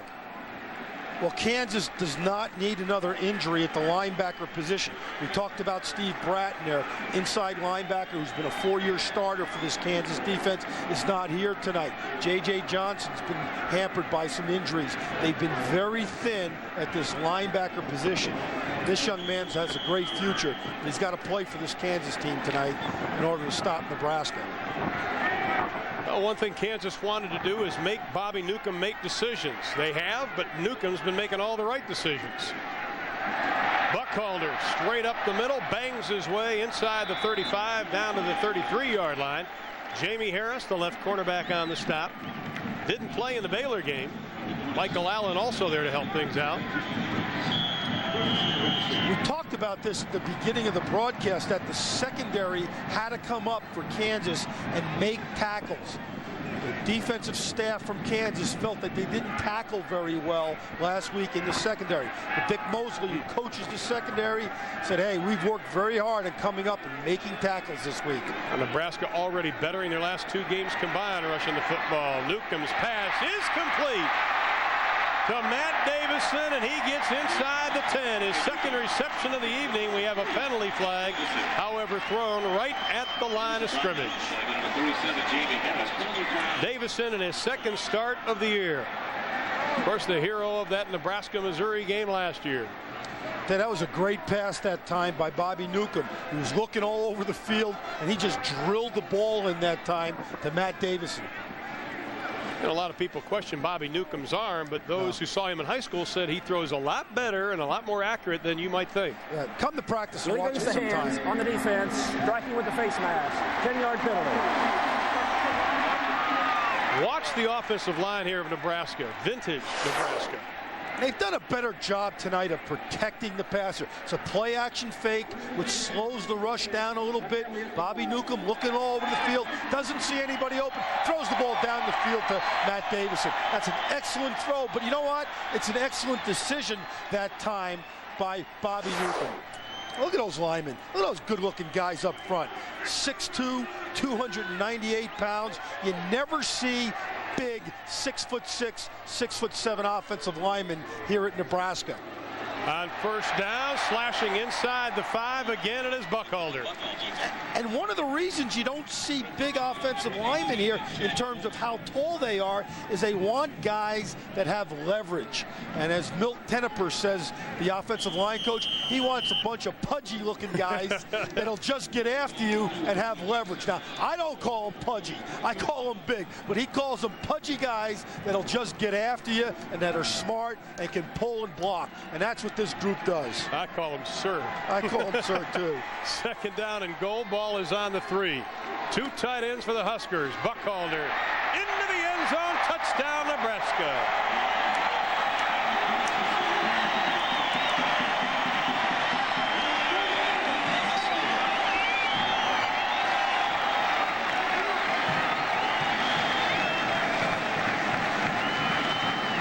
Nebraska made a commitment prior to coming into this game tonight to go back to their power running game. That means their non-option game. Give the ball to the fullback, give the ball to the tailback inside. That was a great example of it. Chris Brown tries to keep his record perfect, and he does with a new holder. Following a turnover, they had only one in the previous 2 games. They've got a couple tonight, and this led to the touchdown. Buckhalter, his career-high 3rd touchdown tonight. 1-0 lead, 14 points here in quarter number 3. Chris Brown set to kick it away. David Winbush back along with Henry Childs. And it'll be Childs at the 4. At the 20, and he is going to be stacked up. And that's where Kansas will take over. Well, it's a Thursday night college football special on Fox Sports Net. The Stanford Cardinal face Heisman candidate J.R. Redmond in the explosive Sun Devil attack. Stanford, Arizona State next Thursday at 10 p.m. on Fox Sports Net. Check your local listing. I enjoy Thursday night games. I think it takes a team out of the rhythm of the season a little bit. It's a good change-up for the fans. Well, Kansas staying with their game plan, running the football. Probably because they haven't had a whole lot of success tossing the football tonight. You know, that stop was made by Eric Johnson that time, who's an outside linebacker from Phoenix. But he has a very moving story. He's a guy that grew up in Carson, California, on the tough side of town. His mom sent him to live in Phoenix so he could grow up in Phoenix away from some of the gang elements in Los Angeles. His mom last year passed away from breast cancer. Speaking of linebackers, the Big 12 sports 3 of the top 10 semifinalists for the Butkus Award. Dat Witt of Texas A&M, Jeff Kelly from Kansas State, and of course tonight Jay Foreman from right here in the Nebraska Cornhuskers. And all 3 are great choices, and I hope one of the players from the Big 12 wins it, because all 3, Kelly, Wynn, and Foreman, not only are outstanding football players, but they're outstanding young men, academically. And there is Jay Foreman, son of Chuck Foreman, wearing the same number that his father wore in his successful NFL career. On the draw, Dustin Curry. Stopped by Clint Finley, the sophomore from Texas. Finley, who had his left knee injured early on, missed a couple of games, didn't play the first 4. One of the things you've got to do is you've got to cause the running back to cut back. You're going to watch a defender here from Nebraska, 99, Jason Wiltz, get up the field but cause the back to go the other way. He doesn't get credit for the tackle, but he should get credit for making the runner go somewhere else. On 2nd and 9, Wagner's pass is complete at the 47-yard line to Michael Chandler. Keo Craver, the true freshman out of Harlingen, Texas, on the stop. Chandler's kind of like Derek Severini is for Colorado. He's that blue-collar kind of receiver. A guy that's kind of open all the time, and he makes a bunch of big catches in every game. And you look at him in practice, you say he's not fast enough or he's not big enough, but all he is extremely productive, and he's an outstanding college football player. Not very big, but he's very strong. Up the middle, closing in on the 50 is Dustin Curry, the former walk-on. tailback in high school, plays everywhere here for Kansas. Now they're the most improved offense in the Big 12, but boy, they're getting tested tonight. Zach Wagner, another notch in his belt, some more experience for him. But Terry Allen is just doing a marvelous job, and he's got this team on track. They got to keep recruiting skilled players on offense like they have the last 2 years.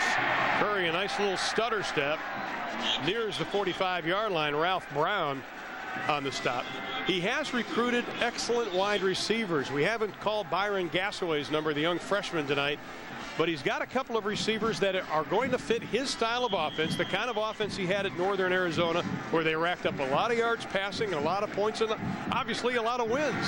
Well, that's what you have to do, I think, when you're rebuilding in the Big 12. You've got to come in, just like they're trying to do at Iowa State, and throw the football. That's got to be your equalizer, at least initially. On 3rd down and 5, they keep it on the ground with Curry, and he will be well short of the first down. It's a fired-up Nebraska defense. You know, you look at Eric Johnson again there, number 27. And I was talking about him before, how he went to Phoenix to live with his aunt and his uncle. But his mom, like I said, passed away from breast cancer. But Eric never knew she had it. And he's got a great love for his mom. He's got a tattoo of his mom on his right shoulder. And he's just an excellent young man that thought about quitting football. But the coaches here have kind of adopted him as like a second son. And, you know, he's glad he made the decision to stay here at the University of Nebraska. On 4th and 3, the final 30 seconds of the third. Wagner is going to put it up. And the pass is going to be overthrown, intended for Jason Gully, the tight end. Wagner had him, just couldn't get him the ball. Well, that's the one element in this Kansas offense that they're missing. Their big tight end, Brian Gray, who's an excellent receiver, is injured. And there you see Wagner throw the ball, and he goes, oh no, I missed it. It's my fault. But he misses his roommate, Brian Gray, who's out for the year with a shoulder injury. Well, he was 6 of 17 last year against Nebraska, and only his second start for the Jayhawks. He's 5 of 18 tonight. And Nebraska takes over on downs, and Monte Cristo again the quarterback. And they pick up where they left off. Buckalder straight ahead. No, Alexander straight ahead. So Monte Cristo getting a little playing time again. Saw him in the first half, did an excellent job. I tell you, you go to a Nebraska practice and you see number 38 out there and you don't know what position he plays. You say that guy is either a small guard, a big fullback, or a big linebacker. And then he lines up at tailback. You say, oh boy, but he is something special. Dan Alexander. And there he is, bulling his way over the 40 down to the 37-yard line. Alexander with 1 touchdown rushing, and that's the way the third quarter will end, with the Nebraska Cornhuskers hanging 14 on Kansas in the third. With 15 minutes to play, the Huskers lead 31-0.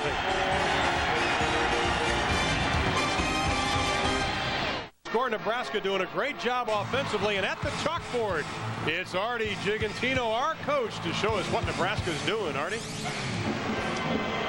One of the things Nebraska wanted to do tonight was establish the tailback power game. And here's how they're doing it against this Kansas 34 defense. They're starting off, they're widening the defensive end. This guy's blocking here, he's blocking him. The fullback is coming up in here, and the tailback's running up in here or back here when this guy flows over the top. It's been very successful, the tailback power game tonight for Nebraska. Well, Nebraska's been rushing the football successfully with guys like Alexander and Buckalder, Makovica, Miller, Billy Legate. They've been shuttling the people in. Nebraska closing in on a lot, almost 250 yards rushing the football. Cristo still at quarterback. Dr. Pepper game break after this play. Cristo with a pitch back. Alexander just showing sheer power as he bowls his way down to the 7-yard line. Here's Kevin Frazier with a Dr. Pepper game break. Guys, let's squeeze in a little more Pac-10. Kevin Frazier, 20 yards on the pickup by Alexander, and they are knocking on the door again. 2 tight ends, I formation. Eric Clemens. Alexander down to the 10-yard line.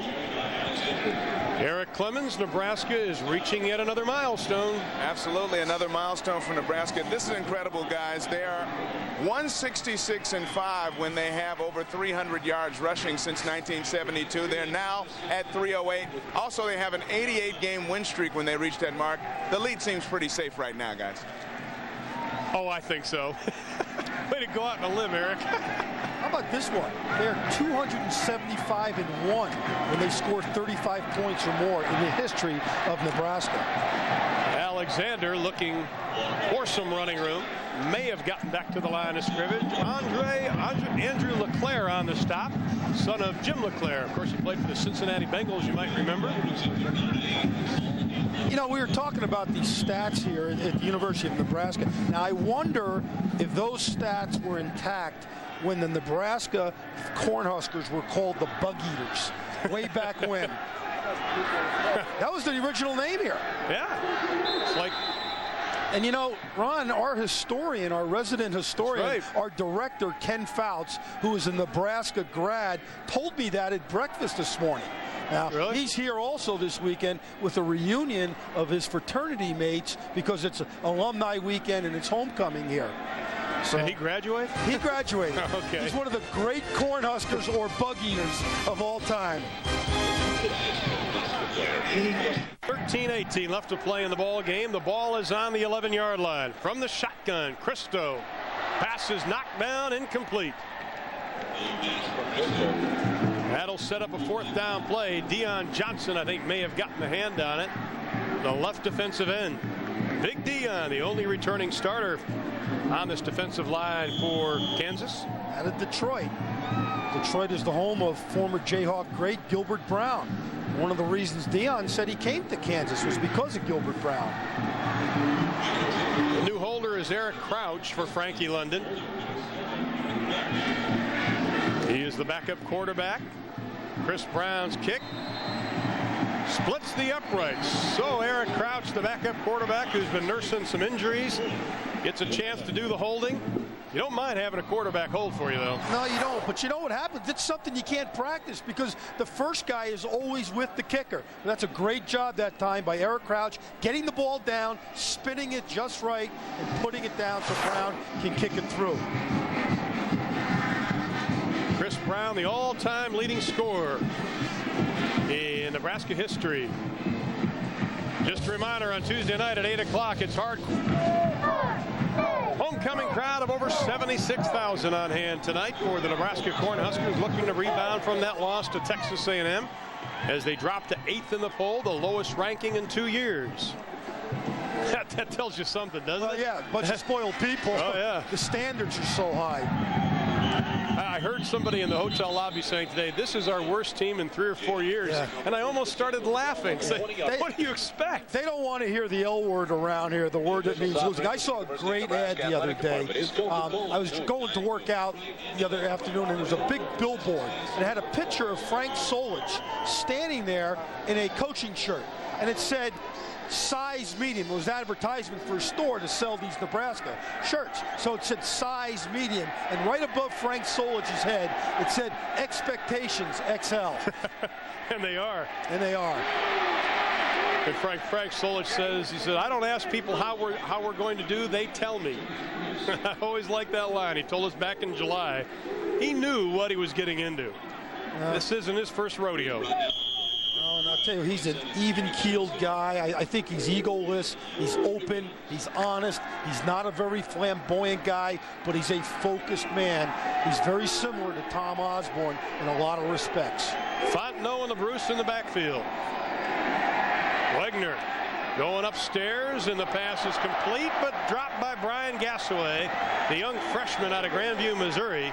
The prototype style, at least as far as a wide receiver. He's got the size and the speed. That time just didn't have the hands to lock it up. Yeah, but Keo Craver knocked that ball out there, too.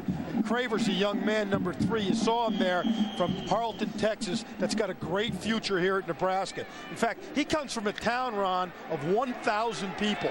And his high school efforts his senior year as a running back were the second best in the history of high school football.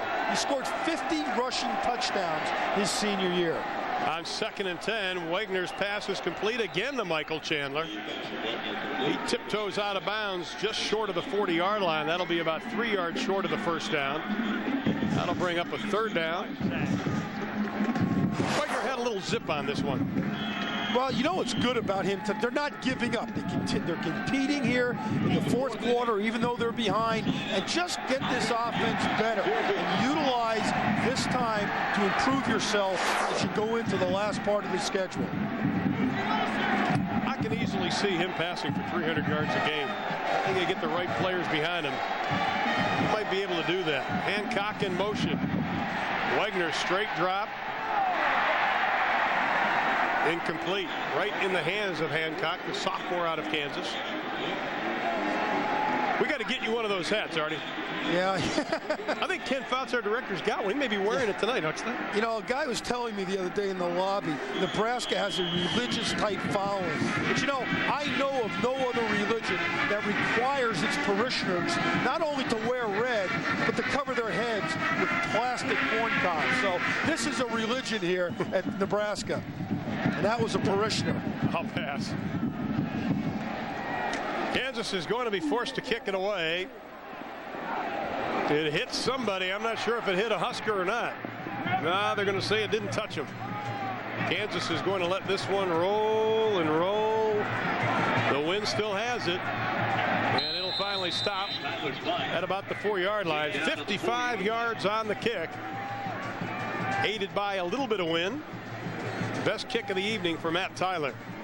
That is where Nebraska will begin. 1st and 10 from their own. They're going to mark it at the 5. Now this is the kind of game you like after a loss. You come home, homecoming crowd. You get your offense going again. You get a little confidence. They said they did less this week defensively. Just trying to build some confidence on 3 or 4 different points. And they're doing less on offense, too, like we talked about. Establishing a power game inside tonight. Bristow has some running room. To the 30, the 40, and they'll mark him out of bounds at the 47-yard line. Greg Erb, the sophomore out of Lawrence, Kansas, finally runs him out. One thing Nebraska does do, if you lose, it's kind of like a wounded animal. They come bouncing back. Well, you know, you look at their 4 non-bowl losses since 1992. They have bounced back each and every time. And obviously it looks like they're going to bounce back tonight and continue this little streak they have. But when you lose at Nebraska, there's an unbelievable sense of urgency to get back on the winning track. After the pickup of 42, they head right back up the middle, and it is Dan Alexander. That run by Monte Cristo, that is only their 7th rush for over 25 yards this year.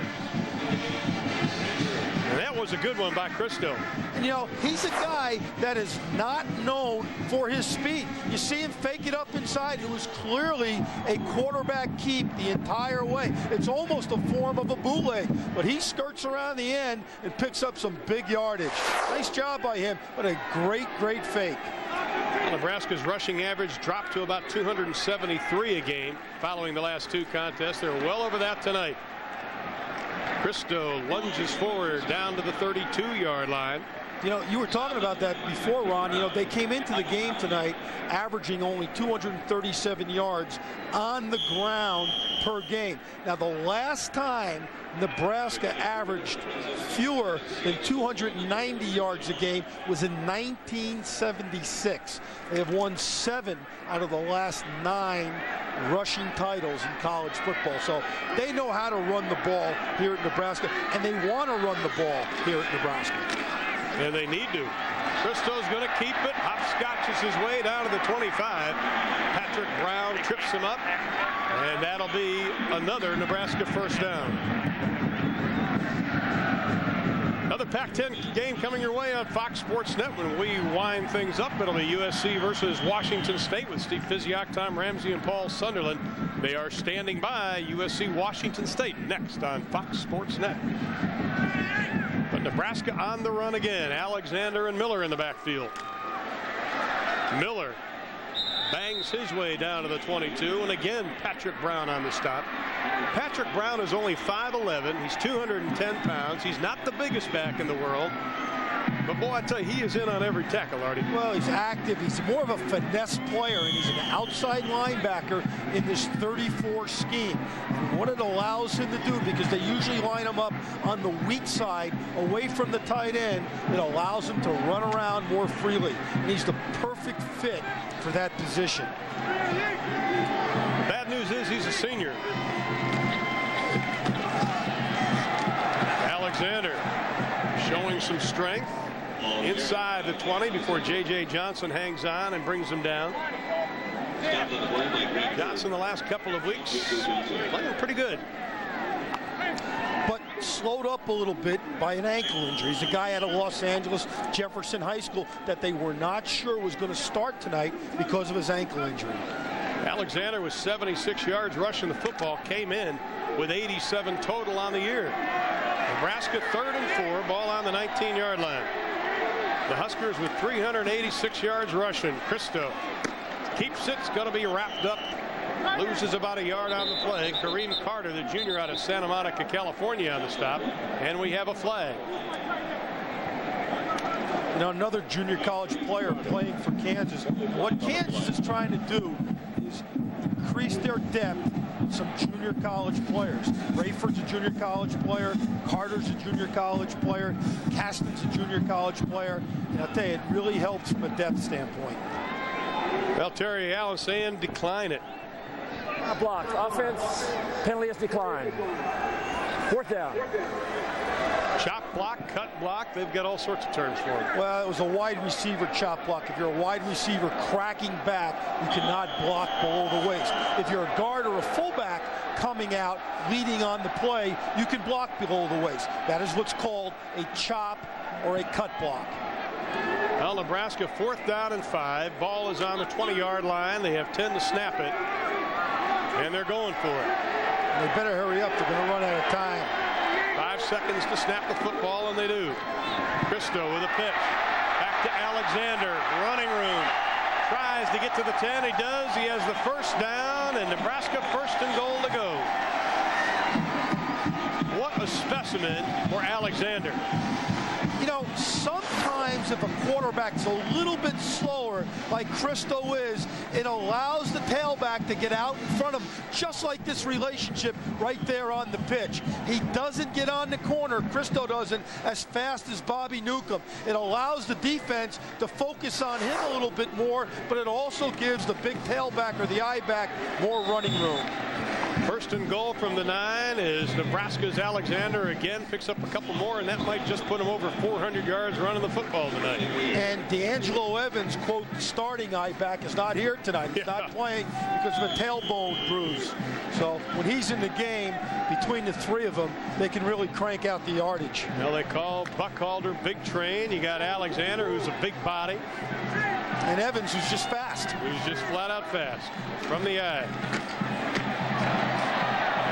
Alexander popping some pads as he makes his way down to the 5, and it'll be 3rd and goal from the 5. And Dave Gillespie, who's the running back coach at Nebraska, was an administrative assistant a year ago to Terry Allen at Kansas. So he's now coaching the running backs here at Nebraska. You can hear the pads popping. You know, Frank Solich used to coach the running backs when he was under, obviously, Tom Osborne. He used to challenge the other running backs to push-ups. In fact, he challenged Amon Green, the great All-American. Green gave up. Solich won it. On 3rd down and goal from the 5, Greg Erb makes a great stop on Dan Alexander.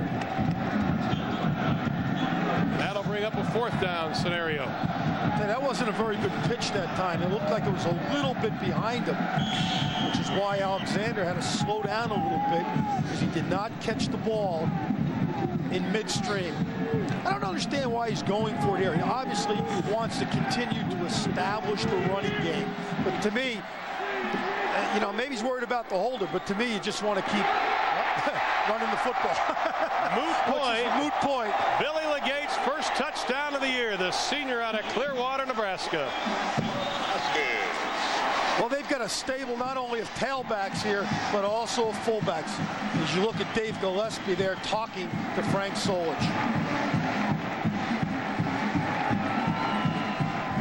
Now they have 4 backs quarterbacks over 60 yards running the football, led by Buckhalter's 133 and 3 touchdowns. And Legate gets his name in the books. And Brown tries to keep his record perfect. And he does. Billy Legate came in with 2 carries for 5 yards and no touchdowns, but he gets it all on that play. Nebraska in a big way. I tell you, the Trojans are smarting a little bit from that loss last week to Cal. They were ahead 31-10. Cal came back and beat them. And Haydenfeld kicking it off for Nebraska, getting a little playing time. And go back to that touchdown by Legate, his first career touchdown. Now watch the offensive line play. Watch Adam Jolch come over here and scoop block, but watch big old James Sherman, block number 45, J.J. Johnson. This is perfect offensive line play. He takes Johnson and just whacks him down the line of scrimmage. And the hole is big up inside for Billy Legate.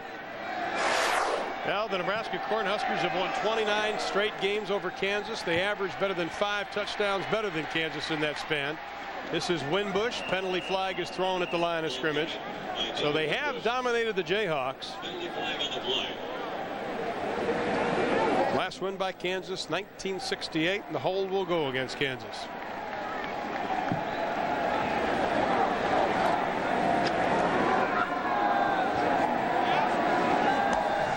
Holding. Offense. 10-yard penalty. Spot foul. Repeat first down. Nebraska, who hasn't lost to an unranked opponent since Texas in 1996. That was in the Big 12 championship game. We'll keep that record intact. Kansas being pushed back. Well, the round of applause is for the Padres beating the Yankees 5-2 in the World Series. Now, why would there be Yankee haters here in Lincoln, Nebraska? They're everywhere. They're everywhere. Right. They are. We should correct ourselves there. San Diego is leading the Yankees. They haven't won. But they're still cheering. And a penalty flag is thrown. With 6:25 left to play in the ball game. Dead ball, personal foul, defense, at the end of the run, 15 yards. Even though the game is out of reach, head coaches just hate having penalties like that. And they'll mark it off. Well, next week on college football schedule for Jeff Bauer and company, but they just might bounce back and finish a pretty good year. And a big win today by the University of Colorado against Texas Tech. The deep pass is going to be incomplete. Wagner looking for Tremaine Fulton. And talking about that Colorado game, and you and I watched most of the game, Mike Machete, pound for pound, has got to be the toughest quarterback in the Big 12. He took some shots today. Never, ever just laid there. Got right back up again. And Colorado gets him out on the perimeter a great deal. Running the option, running rollouts and sprints and bootlegs. So he's in positions just to get nailed. But I'm like you. He's a tough little guy that just gets up each and every time. And, you know, he's a junior college transfer that's just done a brilliant job so far this year for Rick Neuheisel. Wagner scrambling, and the pass is going to be overthrown. And we talked about those young receiving core of Kansas, but Wagner's had problems getting the ball. Harrison Hill has 1 catch. Tremaine Fulton doesn't have any. And Wagner has a little bit of a problem moving and throwing the football. To me, he's more of a pure drop-back passer. He's at ease with himself in throwing the football when he's in a drop-back situation as opposed to moving on the corner. 3rd down and 10 for the Jayhawks, a situation they've been in a lot tonight. Split backs. Nebraska rushes 4. Wagner's pass is complete right at the 40-yard line for Jason Gully. Eric Clemens, you talked about those young wide receivers at the top of the show. How about an update? All right, guys, this is the update. Zach Wagner has not had a lot of time to get him. Harrison Hill, as you said, Ron, 1 catch so far today. Tremaine Fulton, 0 catches. Mitch Bowles left with a hamstring injury after 1 big catch of 52 yards. Michael Chandler, a guy who played a lot last year and is kind of giving way to the young receivers, 3 catches, 52 yards today. But overall, Wagner has not had a lot of time to find his receivers. Well, you got that right. Forced to punt it away. Into the wind, it is Walker at the 25. Goes nowhere quickly. 35 yards on the kick, -5 on the return, and that's where the Huskers will take over with 5 minutes and 19 seconds left. It has been a good night for Bobby Newcomb in Nebraska. Jay Runny, the new quarterback for the Nebraska Cornhuskers, their third this evening. So they're going some of the younger players getting some playing time. And, you know, the coaches were telling us yesterday they like dressing the 100+ they're allowed at home because, you know, the families get to see them and you get to be on TV maybe, and it's a good program for the walk-ons. Well, it's a great program for everybody that doesn't play very much, and when you get leads like Nebraska is accustomed to getting at home, everybody, like you said, gets a chance. Now Nebraska pitching a shutout tonight. Dan White's in there at tailback, young man out of Wisconsin. Just a freshman at 5'9", 195. Billy Hafke, who has his own sign down in one of the end zones from Sioux City. Hafke brings his own fan club. That's not too bad. And they're already kissing the babies. There you go. How about that? South Sioux City. South Sioux City, not North Sioux City. They don't salute Billy Hafke, but South Sioux City does. You gotta love the fans here in Lincoln and in the state of Nebraska. You just gotta love the support of this football team. Ben Kingston and Dan White in the backfield. This is White. White's an explosive runner, the coaches tell us. Greg Erb knocks him out of bounds. White had only one carry coming into tonight. Now, he redshirted a year ago, and in the offseason he had stomach surgery. He pulled a muscle in his stomach, had surgery, but now he's 100%. And Frank Solich likes him a great deal, not only because he's fast, but he's a tough guy with excellent balance. 4:03 to play. 41-0 is their score. The Huskers pitching their second consecutive shutout run. He's got some running room. Down to the 40-yard line, and that is something that man will remember the rest of his life. Eric Clemens on the sideline with our Burger King game summary. Eric? All right, guys. Well, it's a combination in the backfield proving a bit too much for KU tonight. Nebraska's Karel Buckhalter, 133 yards rushing and 3 touchdowns. Newcomb, 26 yards rushing. Didn't have to run much with 1 touchdown. Very accurate passing the ball as well, along with Monte Cristo and Zach Wegner. Really tough night. Only 7 of 22. He averages well over 200 yards a game, 116 tonight. All right, Eric, 26 yards on the carry by Running. But you know what's showing up tonight, Ron, is the fact that Nebraska's quarterback position has had over 100 yards rushing the football. And the power game, if you can establish the power inside running game, it sets up the quarterback and the option game. But this offense only moves when the quarterback can effectively run the football. Well, the executive producers of Fox Sports Net are Arthur Smith and Bill Borson. Coordinating producer for College Football Saturday is Roy Hamilton. Tonight's game produced by Mike Helling, directed by Kenny Fouts. College Football Saturday studio show was produced by Loy Maxon, directed by Brad Toberman, and the Vice President of Field Operations is Andrea Jenkins, as usual. There you see the total yards. Nebraska over 500. Kansas limited to 222 yards. Well, you have to wonder now, and I think there'll be speculation, is Nebraska back? Well, I don't know if you can gauge it based on tonight.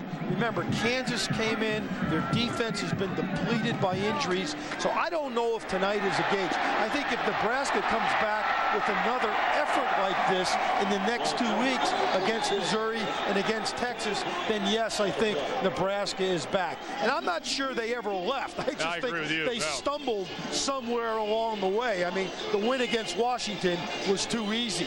Oklahoma State did a brilliant job on defense, and so did Texas A&M against Nebraska's offense. Now let's take a look and see what Nebraska has left. Of course, next week they take on the Missouri Tigers right here. Then Texas comes to town. Well, Texas comes to town, and then they go to Iowa State. But those 2 big games at the end against Kansas State and against Colorado will really tell the tale of where Nebraska is going to end up this year. Because Kansas State, as we both know, is an excellent football team, and Colorado is finding ways to win this year. Of course, we will be at the Colorado-Kansas game from Lawrence, Kansas next week here on Fox Sports Net. We hope you join us for that ball game, as Colorado will most assuredly move up in the rankings. Congratulations to Rick Neuheisel. Big win today. Right up the middle again with Dan White. Patrick Brown, who's put a yeoman's effort in this evening on the stop. You know, we do have Kansas again next week. You see their record. We mentioned the fact they have been in position to win the conference games. They're just about 1 or 2 or 3 or 4 plays outside of tonight from having a winning record. Oh, sure. They're 0-4 in the Big 12, and it was they've lost those 4 games by a total of 38 points. So they've hung in there. Now, they were 5-6 a year ago. Obviously, Terry Allen and his staff want to come back and be 7-4 or 6-5 this year. I'm not sure that that goal is attainable based on their start, but they're a young football team with a young, energetic coach, and they've just got to hang in there.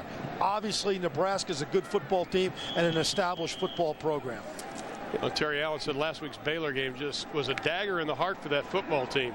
Well, what everybody's got to remember, though, is the Big 12 is an outstanding conference this year. There's a lot of really good football teams competing.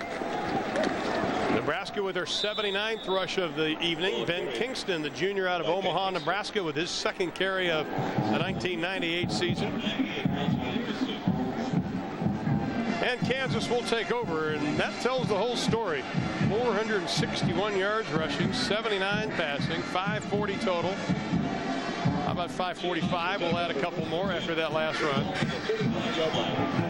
Kansas takes over on the 35-yard line. Just a reminder, we go to Pac-10 action immediately following tonight. USC and Washington State. Steve Fiziak and company standing by. Zach Wagner continues at quarterback for the Jayhawks with 63 seconds left. Julius Bruce bounces to the outside, and he'll be shoved into his teammates. Well, there'll be a lot of happy faces in Lincoln tonight. I think some of the doubt will go away for a week, because you can't criticize anything Nebraska's done tonight. They fumbled a couple of times, but I think that's the extent of what anybody can criticize on this Nebraska football team tonight. Well, they got the turnovers they wanted for Charlie McBride on defense. They capitalized on them. They still don't have their whole team together because of injuries. That's an oops play. Julius Bruce. That became a red Julius on that. Penetration that time by Nebraska front. You know, that's one of the issues right there, suiting up so many people. There's another number 36. Buckhalter's number 36. But on defense and offense, as long as they're not on the field at the same time, you can have duplicate numbers, which is very confusing to me and you. And it makes it real tough on our cameramen. It was tough in the Louisiana Tech game when Louisiana Tech was shuttling in like 20 wide receivers per play. Well, Nebraska gets back on the winning track, and they do it in a big way tonight. Final 5 seconds of the ball game as Frank Solich will record yet another win as Nebraska takes care of the Jayhawks of Kansas tonight. The final 41-0 as they rack up over 500 yards total offense. I think what was impressive, it was a very balanced Nebraska game. They got the fullback going, as we talked about at the top of the show. It's exactly what they wanted to do. And Eric Clemens is on the sideline with a very happy Bobby Newcomb. All right, Bobby, congratulations. Well over 400 yards running the football. That's Nebraska style. That would certainly appear to be the game plan coming into tonight.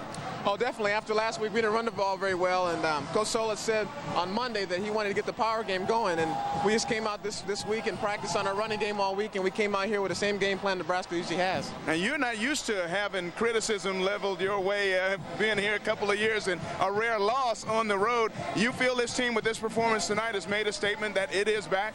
Oh, definitely. We have a lot of things we still need to work on, of course, and especially offensive line, quarterback, and receivers, but we have another week to get ready for Missouri. Overall, the performance today offensively and defensively, your assessment of it?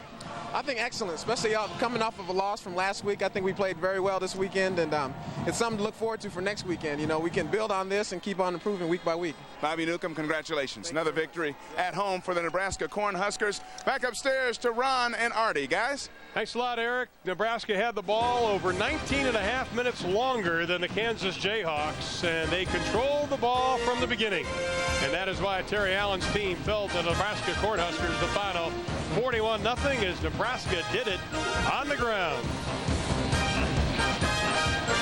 That wraps it up from Lincoln, Nebraska. For Artie Gigantino and Eric Clemens, I'm Ron Thulin as we send it back to our College Football Saturday studios with Kellen Winslow and Kevin Frazier.